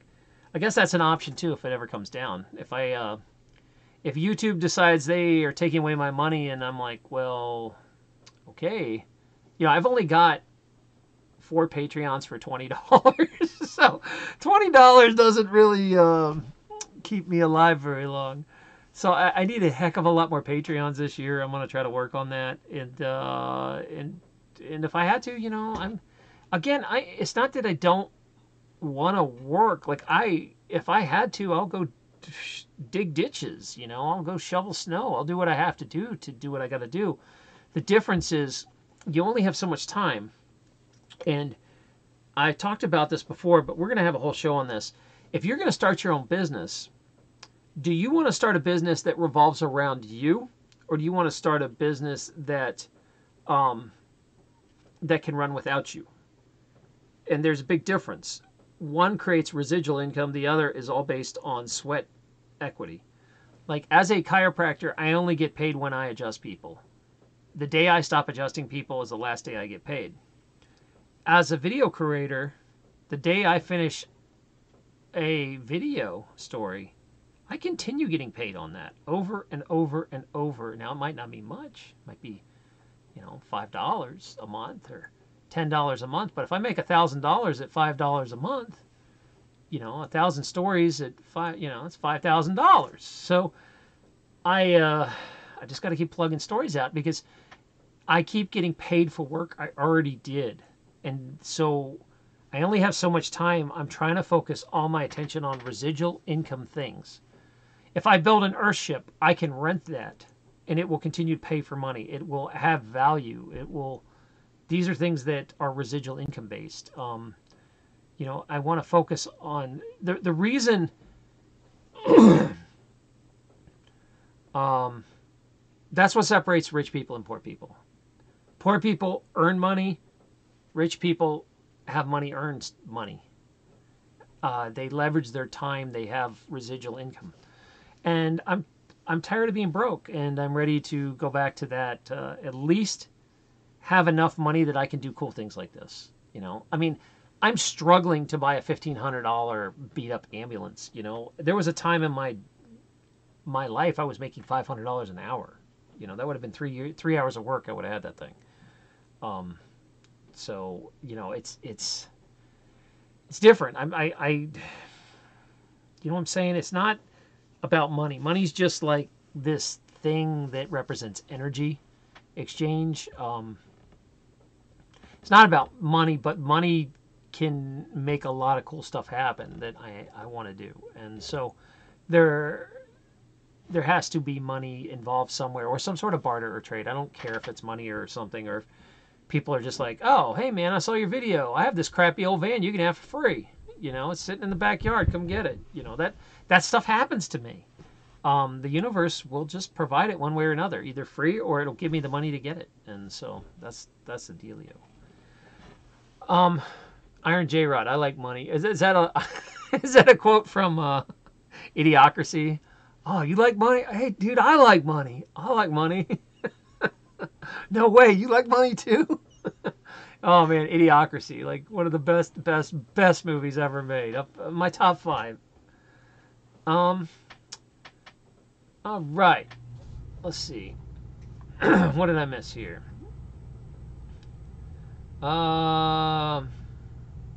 Let Doc get his tools and adjust you. Oh, you guys turning this all to something dirty. Hold on. Oh, all right. Let's see. Hold on. What did I miss? I gotta go way back here.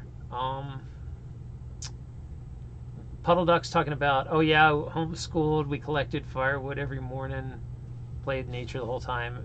At night we read. Wow, you must be a smart cookie. I don't know anyone that reads still.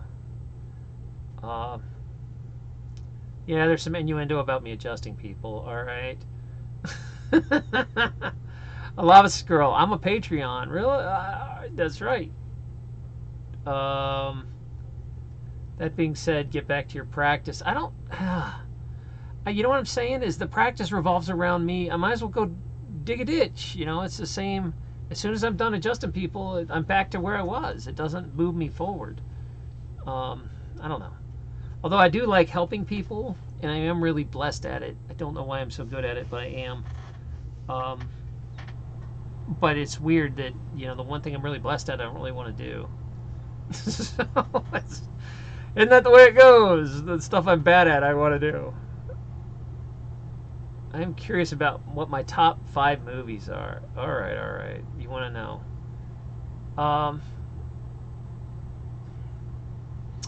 All right, my top 5 movies. Oh boy, man, that's tough. I don't know what my top. Are we talking like what I enjoy the most watching, or like quality? Because I love crappy movies. Right now, I would say it's a toss-up between The Room and Troll 2. Probably is my top favorite movie. I like a lot of 80s movie. I like Better Off Dead. It's one of my favorites. I like, what's the other one I just talked about? Idiocracy is brilliant. Absolutely brilliant. And then I like Wang Wang, For Your Height Only. You'll have to look that one up. Wang Wang. That's right. He's a little guy from the Philippines that does his own James Bond stunts. One of my favorites. All right. What did I miss here?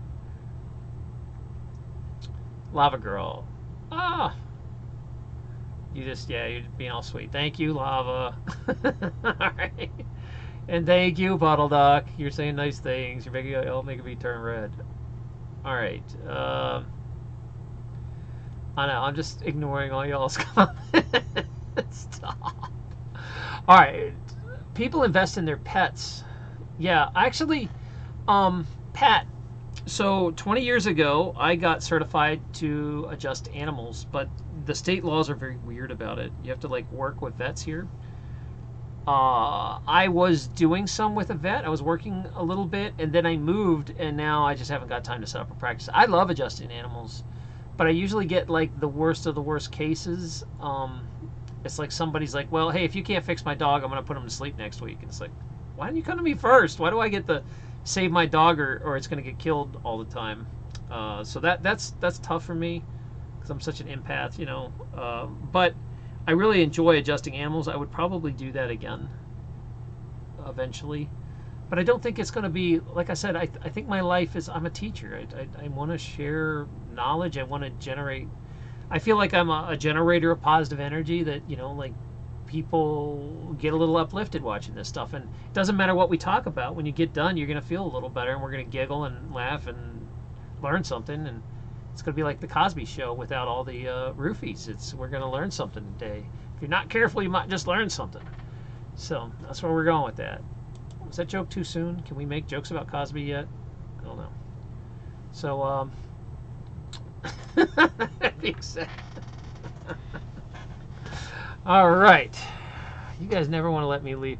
Oh, yeah, Bill and Ted's excellent, excellent movie. It's actually very good still. Spaceballs, Three Amigos. Yeah, Iron J-Rod. I have all of those. We need to hang out. I'm telling you, I'm going to get some land up here. We're going to make this happen. You guys got to help me get some Patreons. I'm going to buy just like an acre or two that has no regulations, and we can do whatever the hell we want on it. And I'm going to build stuff, and you guys can come up, party, learn to build with me, figure this out. We'll put on all these crappy movies at night, drink some homemade cider, and have some laughs. And I think it'd be really, really fun. I think we could do that. And we just have such a cool community. We just need like a place once in a while to gather at. And I know everybody's everywhere all around the world. But you know what? If you can't make it, I'll still stream it so you can hang out with everybody. You know, we can do that. But I bet there's a couple people. What about Where's My Car Dude? I never have seen that actually. Terrible, I know. But that was kind of not my generation. I missed it. I think that was like a 90s movie or something. Yeah, Lava Girl, you're not too far. You can come on down. I know Iron will come up. You can finally teach me things about cars. I'm like the worst man. I don't know jack. So, you know, there you go. I'm gonna, you're on your way. All right, you can live in the van. It'll be great. Once I get it, I'll set you up in there. But that'll be a fun project, you know. We could fix it up together, and I'll make little stories about it. And you know, there's a bunch of videos. If you haven't seen it, it's called like, oh man, what are they calling it now? Stealth vanning or something? Or I guess, you know, vanning is the culture I remember where everybody partied in vans and fields.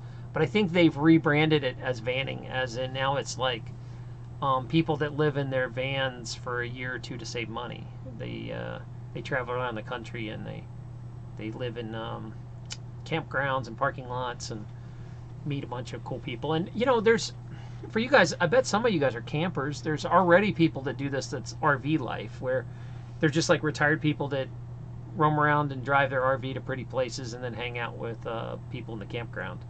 And campground people, man, that's a fun thing, because sometimes they can be cool, man, and then sometimes Wow, there's some characters. Yes, you can come live in the ambulance. You can. If you get in trouble, I don't know what I'm going to do with your kids and your pets, but we can stick them in there. So, yeah, that be said. Pat says I could learn pet Reiki. Yeah, I don't know. I'm no good at Reiki. I believe in it. I mean, it sort of works for me, but you know, I can also really adjust. I mean, I've got years of school and training, and I'm an experience that I should be doing it just to help people, but I don't really like the business side of it anymore. So it's, you know, I would give it away probably for free just to help people. Like if you came up and you were sore from building a cob wall for me, hell yeah, I'll adjust you. You know, that sort of thing. But other than that, again, it's just not.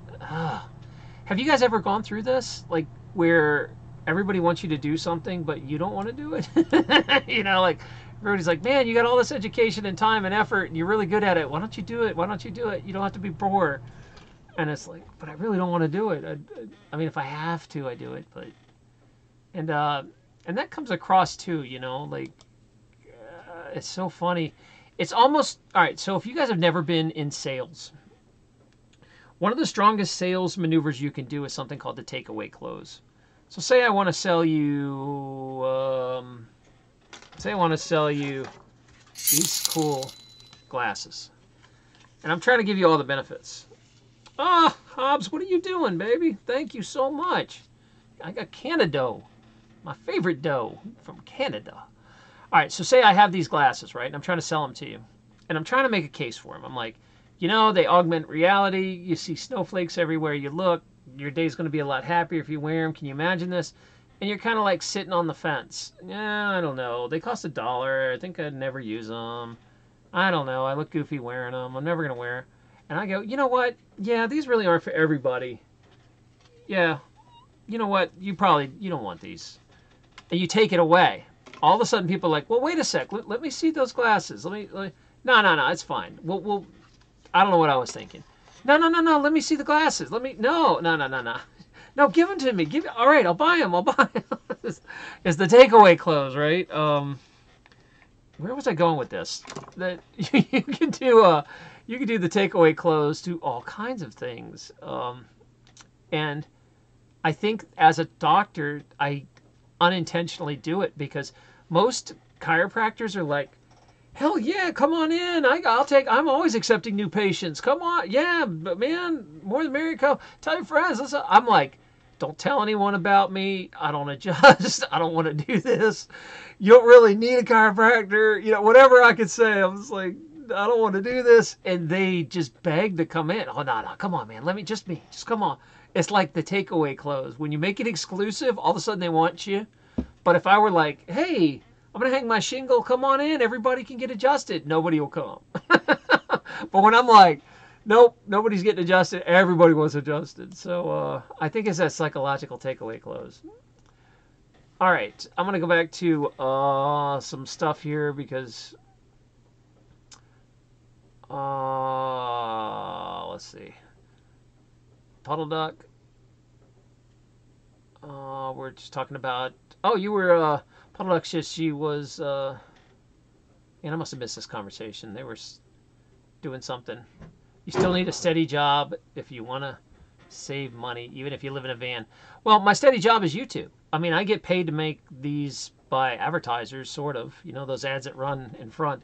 I'm trying to get to a Patreon model where people just subscribe once a month and, you know, they throw $5 a month and then I could be free of YouTube and do a lot of cool things. So I plan on still having money. I just don't necessarily want to have to adjust and count on me traveling and having to adjust. It's tough. But I'm not opposed to doing it once in a blue moon. Let's see. You're deluded if you think you could sell them. Oh, you talking about the glasses? Yeah. Probably. Oh, thanks, Salted Cedar. Hey, thanks for the advice for real, Salted, about the, I forgot how much you know about cars. Yeah, man, anything you want to tell me about diesels, I don't know jack about diesels. I'm going to have to go watch some videos about owning a diesel, because I have never had one. But everybody does say the engines are much, much better if you get the right one. They last forever, and, like, things work better on diesels.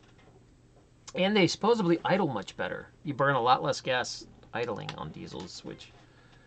at least that's what truckers told me. I believe Burma said that she can just sit and idle. Oh, where's little Arizona, man? She should be here. I'm surprised she didn't pop in for this. All right. Every time I try to leave, you guys bring up more stuff. What do you guys want me to talk about? Dream catchers? Should go on tour of Europe. Yeah, Lava, I'm feeling pretty good. You know, I'm starting to lose weight fasting every other day, and I'm getting more serious, like, I'm cleaning my diet up here and more, and the money's coming a little better on YouTube. Finally, I'm getting some Patreons. I'm a lot more organized. I'm back on goals. I'm doing stuff to move forward. So all that stuff's kind of accumulating. I'm feeling better. I imagine it'll keep getting better and better, and you know, in a few months you probably won't be able to stand me. You'll be like, okay, man, turn it down, turn it down a notch. I'll be like, hey, life's great. Hey. Be the Fonz. How's the Amazon thing? Amazon is still doing well. Thanks for bringing it up. It makes, you know, I'm not going to say how much I make on YouTube, but let's just say, I don't know, easy math. I make $1,000 on YouTube. YouTube, when the adpocalypse happened, I dropped to like $400, and then Amazon was making maybe 20 to 30% of that, maybe $200 or $300. So Amazon was picking up a lot where YouTube died. Now people aren't using my Amazon link as much as they used to. I guess I'm not talking about it much anymore. I should talk about it every show. But I appreciate the guys that are still doing it, because it is a really good way to donate to the show without costing you a dime. All you have to do is click through a link, and Amazon sends me a portion of whatever you buy, and it really does help, because as much as I complain about it, YouTube money is getting better, but it's so, even if I build it back up and say I went to, you know, 5 times, say I was making 1,000, I make 3,000 now, you know, it's just one algorithm away from changing and going back down to 1,000. It's not stable. It's whatever the next adpocalypse is, or whatever the next drama is, or people leave YouTube. So I need to take my money off. You know, I'll take it why I have to, because I'm like a YouTube welfare junkie, but I would like to build self-sufficiency outside of that. It's just not stable, and it's not good to be so unbalanced. All right. Please don't lose too much weight. You'll no longer be a honey bear. I'm sorry, Jim. I'm not healthy. I'm losing it until I get healthy. But even when I'm thin, I'm still a big guy. Like, I have a 6-pack abs at 220 pounds. I mean, I'm not a small guy. My legs are big. And because I grew up playing a lot of sports, and I played rugby for 20 years. So it's just every other day I did nothing but sprint and push and sprint and push, and my legs are just like gigantic. So I just have really heavy legs. I don't know what else to say besides that. I'm never going to be like super rail thin. You know, I'll show you a picture here. Hold on. This was, this is a while back. Here's me at a Star Trek exhibit. I'm probably close to goal weight, maybe another 20 pounds. That's what I look like normally, thinned out. Even though I'm not as thin as I want to be there. I think I was drinking all weekend. But that being said, any other pictures? I think that's it. So, there you go. I used to be strong. I'm pretty lazy now, but you know, when I'm doing Lava Girl, when I'm doing labor and stuff, like I went out and shoveled snow yesterday. That's no joke. Like just living here and maintaining, that's no joke. I mean, I was out there moving a ton of snow, probably 1,000 pounds of snow I shoveled. That put some muscle. You know, like you start putting on muscle pretty fast when you do that stuff. All right. Man, at 220, I'm a waif. I don't know what that means. Does that mean you're fat or thin at 220? I am not sure. Honey Bear. How did you find emojis? For real? They have emojis for that? Oh, man. All right. Maria. What you have to do on YouTube to make money? Just talk? Does it depend on your subscribers, your audience? I never looked into this. Not that I'm curious on making money, just curious. Okay, so here's the way it works. There's different ways to make money on YouTube. You can partner with YouTube, which means that this the traditional way. So YouTube is so big that they can find all these advertisers. And when they run an ad, the advertisers pay a certain amount for every 1,000 views. So every 1,000 views I get of an ad, I get, I think, like 55%, and YouTube gets 45%. So YouTube does all the work, finding the advertisers, collecting the money, running the ads. I don't see any of that stuff. It just happens. And then I get, for producing content, I get a little more than they do.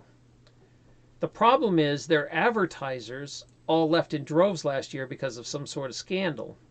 And YouTube overnight lost half its advertisers, which means we still have all the same content creators, but only half the advertisers.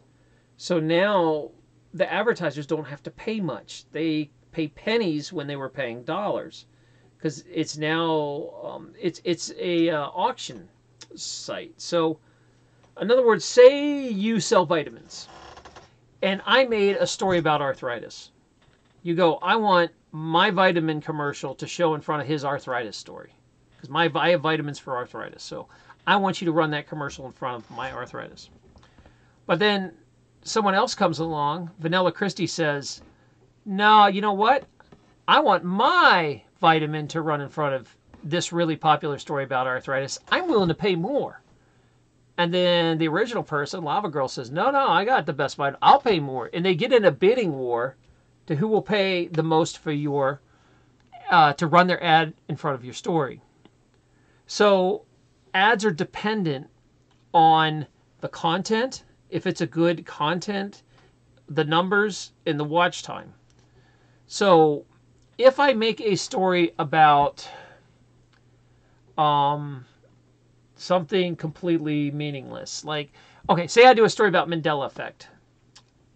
There's not many advertisers that are like, oh man, I really want to be put my ad in front of Mandela effect. So I don't get much ad money for that. Very little. But then I make something about knee pain. Well, I got a hell of a lot of advertisers, from drug companies to vitamin companies to whatever, that want to stick themselves in there. I have one of the most popular knee videos on the internet. And that makes a lot of money because they're jockeying for position. But unfortunately, all the people that were in the bidding wars have stopped. Only one side's bidding now. And so they no longer have to outbid each other. They're getting all these ads for peanuts. They're getting them for pennies. So that really affects my income. So that is one way. So what happened was a bunch of YouTube people like me that were full-time YouTubers saw their income drop at less than half. Mine went to 40% of what I was making in a month. It just dropped because the advertisers went away. Had nothing to do with me at all. It's the advertisers. They just decided they weren't going to advertise anymore. The problem is that we have to now find a new way to make money if we want to keep doing this. Otherwise, I have to go back to being a chiropractor, and I can't be making, 5-6 shows a week like this. I can't do content and have a job. This takes an enormous... people think you just turn on the camera, talk, and you're done. And it's not. It's so not. I mean, I will spend as much time on a thumbnail sometimes as it takes to make an entire story, Then you have to go promote it. And I mean, I post to, I think, 8 different platforms. I mean, it takes hours to do all this every day. And then you have to, tell people, and then you have to comment. When they comment, I make sure I reply to all the comments. It's a full-time job. Like, if I were to do what I do for a company, I would get a pretty good salary. Like if I went to, I don't know, Target and said, Target, you know what? I'm going to make videos that are going to bring people in, that are entertaining. I'm going to promote your stuff in the videos. I'm going to run the social media so people find the videos. And I'm going to reply and cater all the content so I knock out the trolls and they don't wreck your videos. And by the way, then the next day I'm going to do all the artwork. I'll make your thumbnails. I'll keyword it the right way so people can find it. I'll meta tag it. I'll write a good description. And I'll use my influence that I've built for the last 10 years on the internet to push it out so people actually see it. Like if I did that for Target, they'd probably pay me probably like $100,000 a year. But since I do it for myself, I make peanuts. You know, like it's not that good. But the flip side is I can make a killing when I get big. Like if I can get up to where, I have 1 million subscribers or something, stuff really starts happening then. But I am still a very low level YouTuber. I'm a small guy as far as YouTube goes. Because I don't put videos up where I trash talk people and start pod beefs, and I could just get on here and talk about how great or how bad Trump is, and I would have 500,000 subscribers just on politics. But I don't want to be that guy because I feel that creates a huge negative well of energy out there that I don't want to be part of. I mean, I don't want to start a negative ripple. I want to start a positive ripple. And those topics are just negative. I don't want to deal with it. All right, so let's see. I'm not sure what's going on here. There's some love chat and there's stuff about love chat. Whoa, he's 6'10" and 114 pounds. Holy cow! Dang, man, that's pretty skinny. That's good. Paul, you've been doing intermittent fasting for a long time. Yeah, lost 10% body fat in less than a month. That's impressive, man.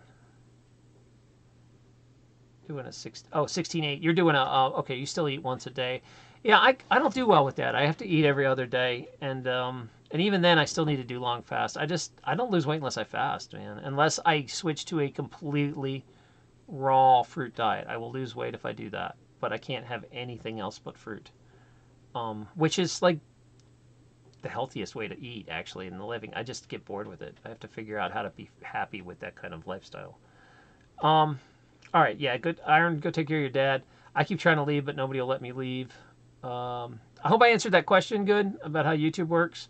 If you have any other questions, let me know. Like I said, I'm trying to currently stop being so dependent on the ups and downs of ads and trying to get people to sponsor the show by being a Patreon. It's like saying, hey, I'll give you $5 a month to help make sure you can keep doing what you're doing. That's all. Can somebody talk about vegan stuff? I feel like I'm so alone. What do you mean? Are you a vegan? I didn't know that. I'm a vegetarian. I'm not completely vegan. I'm like vegan maybe 80%. I'm working to it. I just keep slipping up and eating dairy once in a blue moon. But other than that, Paul says, converting over to using fat instead of carbs has helped with a lot of feeling satisfied on the alpha hours. Yeah, if you're doing a paleo style intermittent keto fasting diet, that kind of chills your brain out. So yeah, if that works for you, kudos. I'm just not I can't eat that way. It makes me sick, really sick. Yeah, Lava, you're vegan. That's right. Yeah, there's a couple of us in here. There's a few, but I'm a big tent kind of guy. I don't go and preach you and beat you over the head with veganism. There's enough of those channels out there that do a better job than me, but I do try to live a lifestyle of eating a lot of fruit and vegetables, and I'm trying to move that direction just for the simple fact that I think I'm going to die if I don't. So, I mean, meat makes me so sick. I cannot touch it. And I don't want to at this point. It's been years, And dairy, God, dairy's like getting off crack cocaine, man. It is good, but it is hard to get off of. I'm getting there. Almost, like I said, if I can find vegan replacements for some major things, but even then, Even if I eat vegan and stuff, I still have to fast. I just don't do well unless I fast because my lymphatics are so screwed up right now, my kidneys and everything. I've been, I'll talk to you about it later because I'm having some success finally with some kidney filtration. It took forever, but I'm starting to get somewhere with it. I just got to get a lot more serious, and that's not going to happen until probably after Christmas. So, just the way it is. All right, Lava. Brian Poe, FWPP diet for the win. I'm not sure what that is. Something about peanut butter. WF. PP. I'm not sure what that stands for, but you want to enlighten us. I'm just teasing with you about peanut butter. You need to go watch Dr. Morris. Yeah, I know who he is, Paul. Actually, he's really a smart dude. I like him. He says a lot of stuff I believe. He's good. I'd like to get him on for an interview someday. I like him. He is all about cleaning the lymphatics. That's what I really honestly need to do. I just am building my self-discipline up enough to do it. Every time I've ever tried to go like cold turkey hard, I just get so depressed doing it. I bounce out and then I eat crap again and binge. So it's one of those things that by going slowly in like I'm going now, where I eat what I want, and then every other day I don't eat. And as this is going, I'm getting cleaner, and I'm like, well, I'm going to start eating healthier. So for the breakfasts now, I eat fruit. And then at night, I try to have a fruit shake. But in the day, I still eat, whatever. I might eat a pack of scalloped potatoes or some noodles or something. And it's getting better. Like, I feel that for me, the slow roll is working better than the hardcore going cold turkey. Like, I do really well with cold turkey for a short term. And then after that, I crash hard. So I'm doing better easing in. I'm getting there. Like I said, I'm at like 80 to 90%. And then once I really cross that border, you know what it is, Paul, is going to a pure raw fruit diet is not appealing in the winter. Like, I could do it in the summer, but in the winter, I kind of want hot food. Unless I can somehow, like, maybe figure out a way to have fruit hot. I guess I could have stewed apples or something. I do love stewed apples. Those are good. Throw some cinnamon and clove in there. Get the Granny Smiths. Cook them up. Applesauce. Had a hot applesauce is really good. I like that too. So yeah, maybe that's a problem. Yeah, Lava Girl. Candida. Candida's a bee to get rid of, man. And the only way to really do it is you have to remove the acid out of your body, which involves really getting your kidneys and your bladder working and getting the lymph working. Basically, all right, you ready? Here, I got 14 years of higher education for hundreds of thousands of dollars. Here's it goes. Here's all you need to know about health. You have two forms of health, okay? Molecules work like this. They're either base forming or acid forming. Acid breaks stuff down. Base builds it up. That's it. So when your body you're eating things that make you acidic and go into acidosis, you're ripping apart your tissues, you're swelling them, you're creating inflammation. You're creating an environment where things get broken down. And yeast loves that. It goes crazy in there. In an alkaline environment, you build stuff up. So you want to try to create an alkaline environment in your blood. Now, that being said, there is some nuances. You want acid where it's supposed to be. You're supposed to have a very acidic stomach. You don't want an alkaline stomach. You want an acidic stomach. You want some acidity in your intestines, but in your blood and in your lymph, you want it to be alkaline. So you got to learn there's only one kind of food that really does that well, and that's fruit. Vegetables build you up. Fruit cleanses you. And because we've lived such a toxic lifestyle, eating stuff we're not supposed to eat as a species every day for your entire life, people are so screwed up that they have to do pretty drastic stuff to get their lymph working. And like I'm basically the only way I can get my lymph to work is to dry fast. And that is hard. Like I'm doing it today where even water fasting really doesn't do it. I have to dry fast where I give my kidneys a chance to relax and take 36 hours where I don't have anything, not even water. That works for me, but I'm pretty screwed up because I lived a life like a rock star. I played rugby for 20 years and we drank every day, practically. And so that's it. Yeah, Paul says astringent foods or acid pulling, and that's probably he's talking probably drinks lemons. Lemons are awesome at that, and limes. The citric fruit like cut through mucus and get things moving. Astringent fruits and the citruses are the superstars at that. So like sitting down and you remember in the 70s everybody was doing like a grapefruit diet where they'd sit down and eat a piece of grapefruit in the morning. Guess why it worked? Because it was like just cleaning the crap out of the lymphatics. So that stuff's really good. Although all fruit's pretty healthy. The citrus is the stuff that really just gets the lymph rolling. If you do nothing but like switch over to a citrus diet for a few weeks, all kinds of crap will come out of you, man. But then you're going to feel real good, but you'll be shocked the amount of mucus that comes out of you. It's just hard to do. A lot of people don't have the self-discipline to do it. I mean, some people are just not excited about eating fruits. And you have to find ways to make it exciting. I make ice cream out of it. They have this thing called the Yonana machine. You can take frozen fruit and make like sorbets and ice creams. That's awesome. But the problem is it kind of sucks in the winter because I'm cold. So that's it. Why do you guys keep keeping me around? Maria, you like vegan soups? Yeah, I need to find more soups. I haven't really got enough that I like. I need to do some that are most of the soups I have are so starch heavy it's not really healthy for me. Like I like the noodle soups and the potato soups and I really like starches, but I don't do well with that whole starch diet. I gain like crazy weight on that, and I don't feel good eating a lot of starches. Fruit's the only thing I actually feel good on,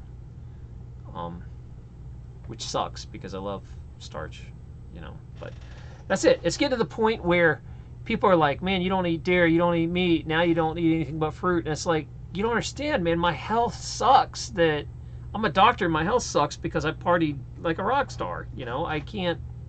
I'm now paying the cost of the last 40 years, and that means I can't eat this way anymore. I just, as much as I want to, when I do, I'm comatose the next day. I'm horrible. My eyes are swollen, my face is swollen, everything itches. Like, you know, I just can't have that kind of reactions every time I want to have some Cheetos. You know, it's like, it's brutal. Like, it's tough to do.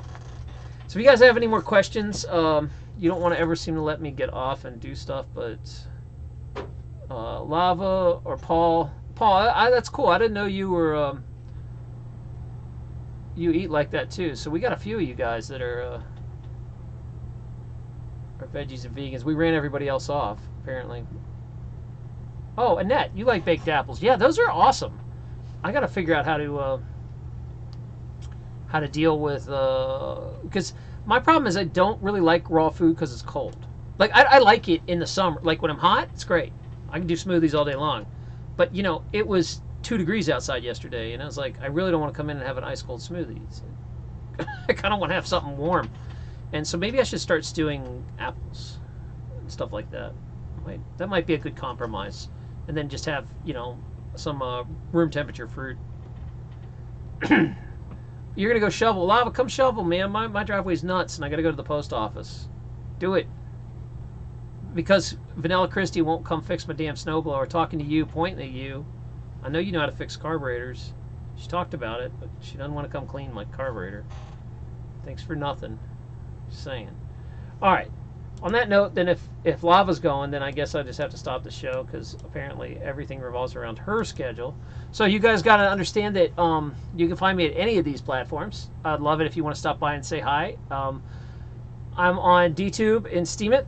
I'm on Library and Speech and Minds and BitChute. If you do decide you want to check out Minds, it's kind of like a libertarian Facebook in a sense. It's a free speech platform. Please use my link under this story. Under here, under the description, you'll see a link that says, it's like an affiliate link. It doesn't cost you anything. Mine gives me a little cryptocurrency for sending them over to you. If you want to check them out, and you're going to do that anyway, I'd appreciate if you help the show by doing that. And speaking of helping the show, I've been talking about it all day that way. Patreon. Patreon, if you don't know what I'm talking about, Patreon is like a subscription service where you donate so much money a month, and you can Patreon me for $1. Like $1, guys. $1. And you can help move me off YouTube's dependency. I want to leave the teat of YouTube and stop surviving on them. And the way to do that, partially, is going to be Patreon. And I would love it if you would check it out. Just click that, or description below will have Patreon. So if you're still watching on YouTube, you'll see some stories popping up here. Click and click and click and click and click. Go ahead and keep watching some of my stories. All that watch time is great for the channel, and it really helps. And I hope you find something interesting you like. Until then, love each other, support each other, be nice to that cat. Love y'all.